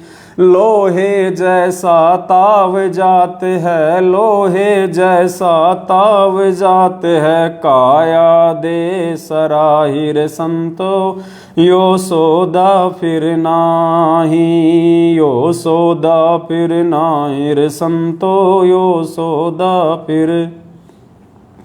3 लोक और भवन चतुर्दश, 3 लोक और भवन चतुर्दश, सब जग सोदे माहिर संतो, यो सौदा फिर नाही, यो सौदा फिर नाही रे संतो, यो सौदा फिर नाही। दुगने तिगने किए चौगुने, दुगने तिगने किए चौगुने, किन्हे मूल गंवाई रे संतो, यो सौदा फिर नाही। यो सौदा फिर नाही रे संतो, यो सौदा फिर नाही। यो दम टूटे पिंडा फूटे, यो दम टूटे पिंडा फूटे, वो लेखा दरगाह माई रे संतो, यो सौदा फिर नाही। यो सौदा फिर नाही रे संतो, यो सौदा फिर नाही। उस दरगाह में मार पड़ेगी, उस दरगाह में मार पड़ेगी, जम पकड़ेंगे बाहिर संतो, यो सौदा फिर नाही। यो सौदा फिर नाही रे संतो, यो सौदा फिर नाही। जा दिन की मोहे डर नी लागे, जा दिन की मोहे डर नी लागे, लज्जा रे अकनाई रे संतो, यो सौदा फिर नाही। यो सौदा फिर नाही रे संतो, यो सौदा फिर नाही। अब क्या कह रहे हैं परमात्मा, ध्यान से सुनिए। नर नारायण दे पाय कर, नर नारायण दे पाय कर, तू फिर 84 में जाई रे संतो, यो सौदा फिर। तू फिर 84 में जाई रे संतो, यो सौदा फिर नाही। परमात्मा कहते नर नारायण दे पाय कर, तू फिर 84 में जाई। तो पुण्यात्माओं, ये नर नारायण दे प्राप्त करके और सतगुरु रामपाल जी भगवान उस नारायण की शरण प्राप्त करके और इतना ज्ञान लेके उस एक परमात्मा की पहचान ना करके और असली जिंदा कबीर सतगुरु रामपाल जी भगवान के प्रकट होते सहते और अपनी मूर्खता के चलते, अपनी ना समझी, अपनी अज्ञानता के चलते उस कागज की फोटो को, डाडी मूछ वाली फोटो को कबीर परमात्मा मान के तुम उसको भगवान मान रहे हो, उसको भोग लगा रहे हो, तुम उसका प्रकट दिवस मना रहे हो। कहते हैं तू फिर 84 में जाई रे संतो, यो सौदा फिर नहीं।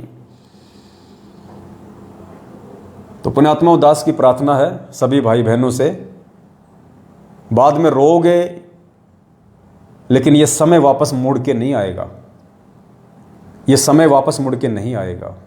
ये सात संगति की वीडियो परमात्मा आने वाली आत्माओं के लिए बनवा रहे हैं, जो हजारों साल ये मार्ग चलेगा परमात्मा का।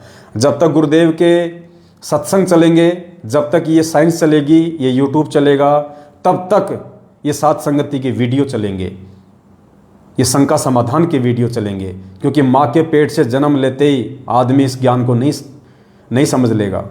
जैसे हम लोगों ने धीरे धीरे समझा, ऐसे ही बाकी के लोग धीरे धीरे समझेंगे। तो ये वीडियो परमेश्वर के सत्संगों के पीछे पीछे चलेंगे शंका समाधान के लिए। लेकिन सौभाग्यशाली आत्मा वो होंगी वर्तमान में जो आज ही चेत जाएंगी, आज ही जाग जाएंगी। क्योंकि आने वाले समय में तो केवल भक्ति का रंग चढ़ेगा, परमात्मा केवल भक्ति की कलम चढ़ाएगा। पार होने का जो मौका है, मोक्ष प्राप्त करने का जो मौका है, सतलोक में जाने का जो मौका है, सदा सदा के लिए 184 से पीछा छुड़ाने का जो मौका है, वो केवल तब तक है जब तक सतगुरु रामपाल जी भगवान के चरण कमल संत रूप में, गुरु रूप में इस पृथ्वी पे हैं। और उनके रहते सहते जिन जिन आत्माओं ने सतगुरु रामपाल जी भगवान से नाम दीक्षा ले ली और आजीवन मर्यादा में रह के भक्ति करेंगे, केवल पुण्यात्माओं, उन्हीं आत्माओं का मोक्ष संभव है, अन्यथा मोक्ष नहीं है।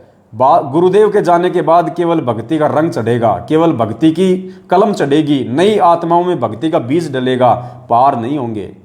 अरे जब आज गुरु जी के रहते सहते हम पार नहीं हो पाएंगे तो गुरु जी के जाने के बाद कहां से पार हो जाएंगे। स्कूल में कोई बच्चा टीचर के रहते सहते पढ़ाई नहीं कर रहा है तो टीचर के जाने के बाद क्या खाक डिसिप्लिन में रहेगा, क्या खाक वो पढ़ाई करेगा। तो पुण्यात्माओं, आप और हमने समझना है, सत्सेवक भाई बहनों ने, ये सारी की सारी मेहनत जो परमात्मा जी 27 साल से कर रहे हैं और 7 साल से हम जैसे 2 कोटि के जीवों को निमित्त बना के परमात्मा दिन रात ये सात संगति की वीडियो बनवा के जगह जगह जाके इन कॉल एजेंटों से छुप छुपा के हम जो साथ संगतियां कर रहे हैं, ताकि वहां जाके वीडियो बने, गुरुजी को भोग लगे, वीडियो बने, वो वीडियो फिर लाखों आत्माओं तक जाए।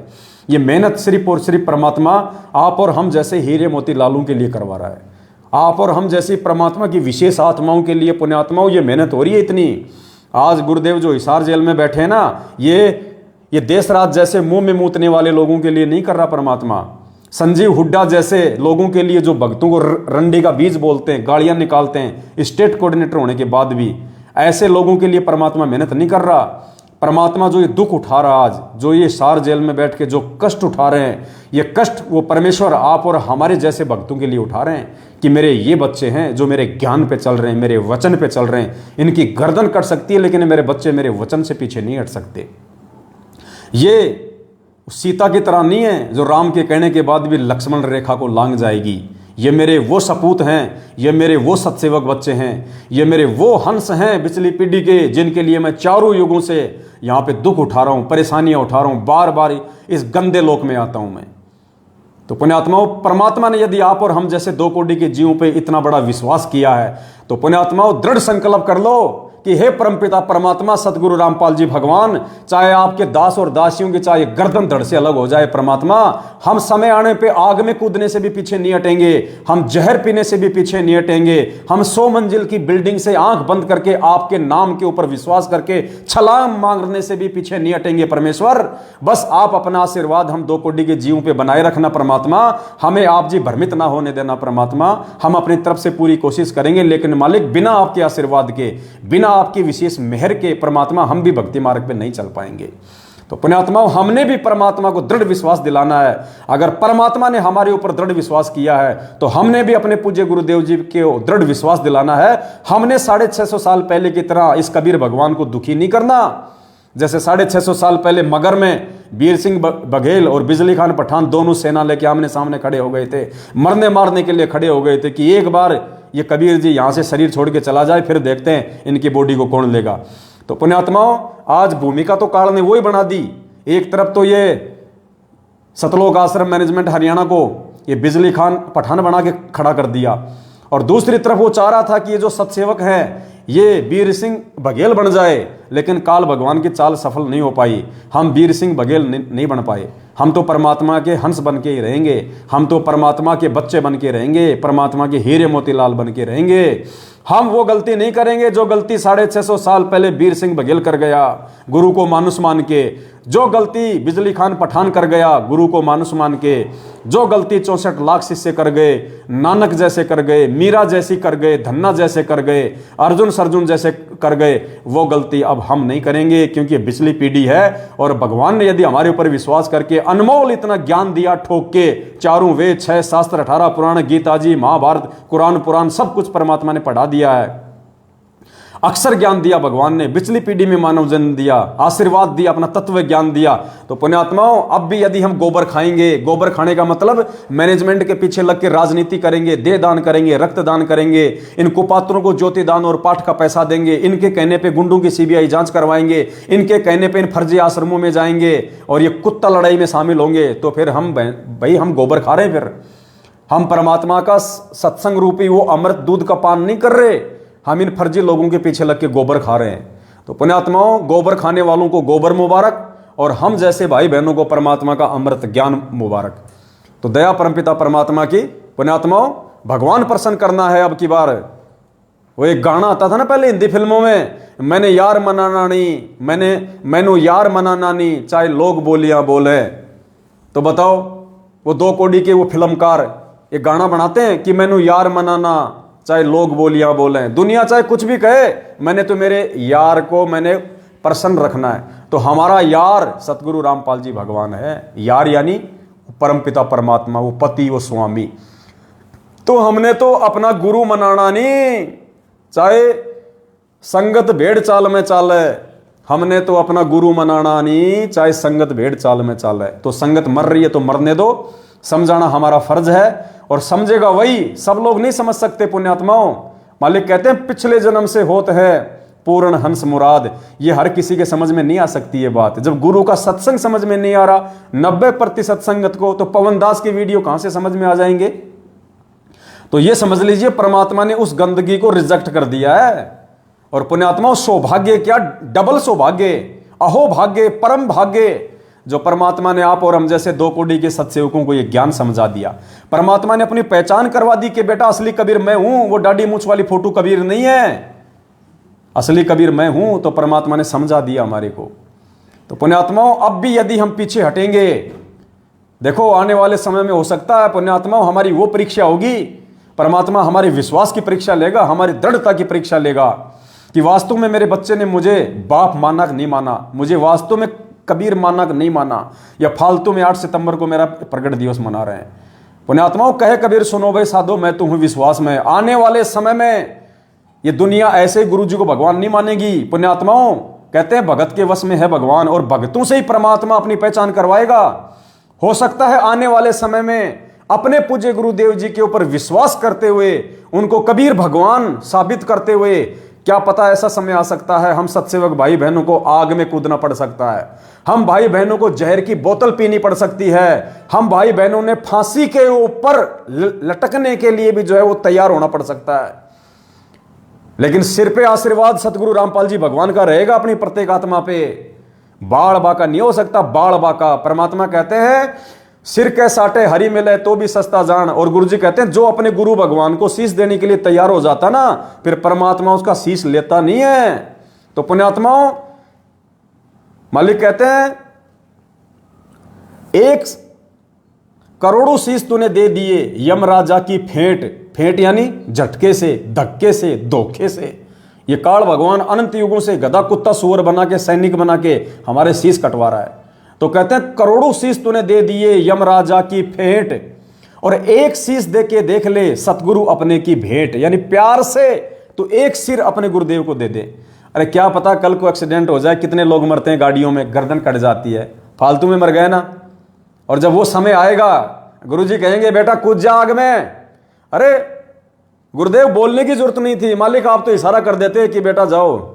परमात्मा इतना ही काफी था हम नीचों के लिए, आपके कुत्तों के लिए केवल संकेत ही काफी था।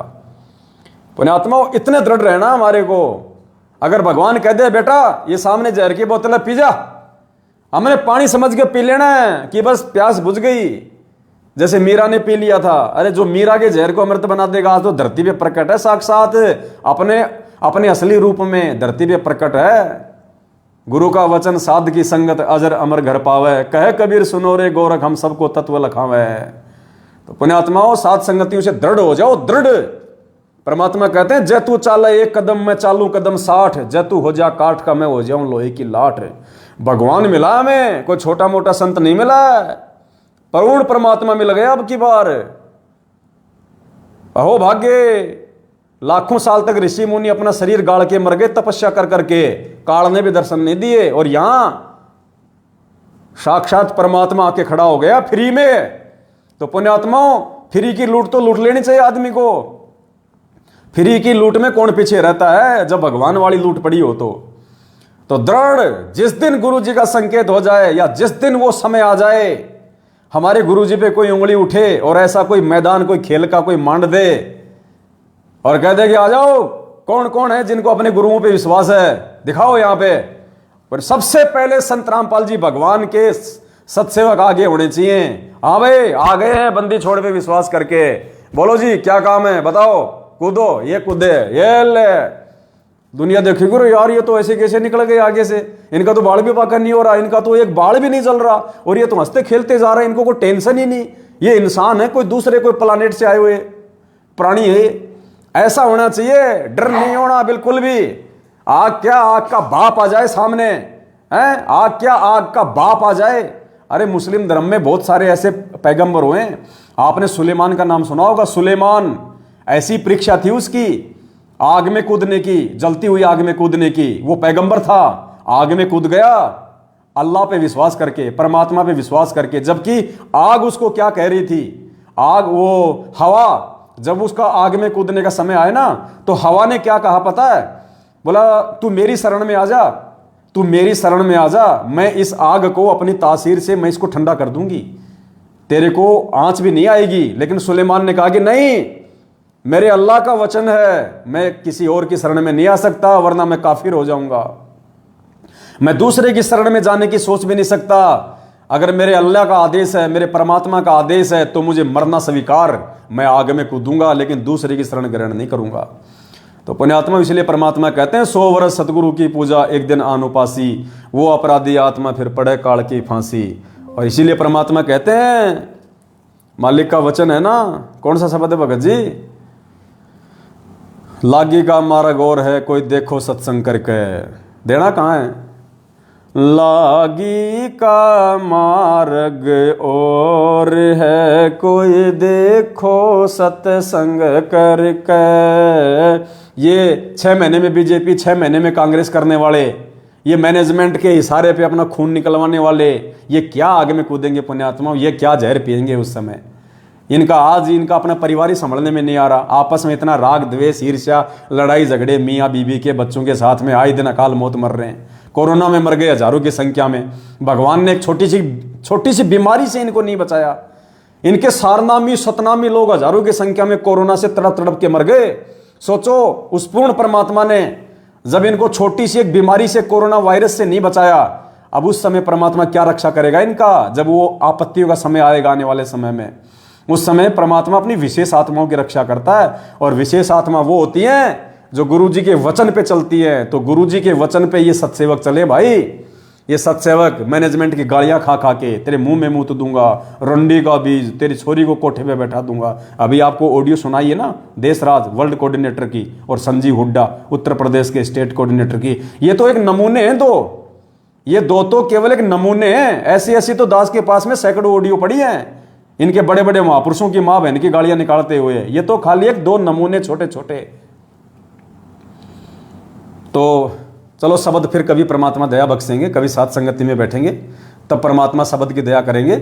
आज के लिए केवल इतना ही। जाते जाते दास इतनी प्रार्थना करेगा, पुण्यात्माओं, ये सोशल मीडिया ही परमात्मा ने हमें एकमात्र वो माध्यम दिया है जिसके माध्यम से हम लाखों भाई बहनों तक ये वीडियो, ये संदेश, ये सच्चाई हम पहुंचा सकते हैं, जिसके माध्यम से परमात्मा के बच्चे मर्यादा में रह के परमात्मा की सत भक्ति कर सकते हैं, काल एजेंटों के झांसे में आने से वो बच सकते हैं। तो दास की प्रार्थना है, ये जो अपना फेसबुक का जो पेज है पवन दास इज लाइव, जब आप फेसबुक पे जाके सर्च करेंगे अंग्रेजी में पवन दास इज लाइव, तो दास का ये फेसबुक का पेज है। सभी भाई बहन इस पेज को फॉलो करें। अभी तक यदि किसी ने फॉलो नहीं किया है तो पेज को फॉलो कर लें, और फॉलो करने के साथ में उसको लाइक करें। और एक वो बेल आइकन है, एक वो घंटी का निशान है, उसको भी आप जी दबा दें। अगर किसी ने नहीं दबा रखा है तो उसको दबा दें, ताकि ज़्यादा से ज़्यादा जब भी दास लाइव आवे तो तुरंत आपके मोबाइल पे घंटी बज जाए, मैसेज आ जाए और आप जी लाइव तुरंत जुड़ सकें। और इस वीडियो को जाते जाते एक बार फिर से आपके जितने भी फेसबुक के ग्रुप हैं, व्हाट्सएप के ग्रुप हैं, या पर्सनली जितने भी भगत आपके संपर्क में हैं, सभी तक आप जी इस वीडियो को ज्यादा से ज्यादा एक बार शेयर कर दें पुण्यात्माओं। बाकी परमेश्वर की हम सब के ऊपर रजा है, बहुत छप्पर फाड़ मेहरबानी है। अगर मर्यादा में रहे हम और इसी प्रकार से चलते रहे परमेश्वर के वचन पे पुण्यात्माओं, ये हमारा लास्ट कलयुग है, अंतिम जन्म है हमारा ये। इसके बाद हमें इस पृथ्वी लोक पे झांकने की, हांडने की, गधे कुत्ते बनने की जरूरत नहीं है। बाकी लोग बनते रहेंगे, उनके अपने संस्कार। सत साहे बंदी छोड़, सतगुरु रामपाल जी भगवान की जय हो।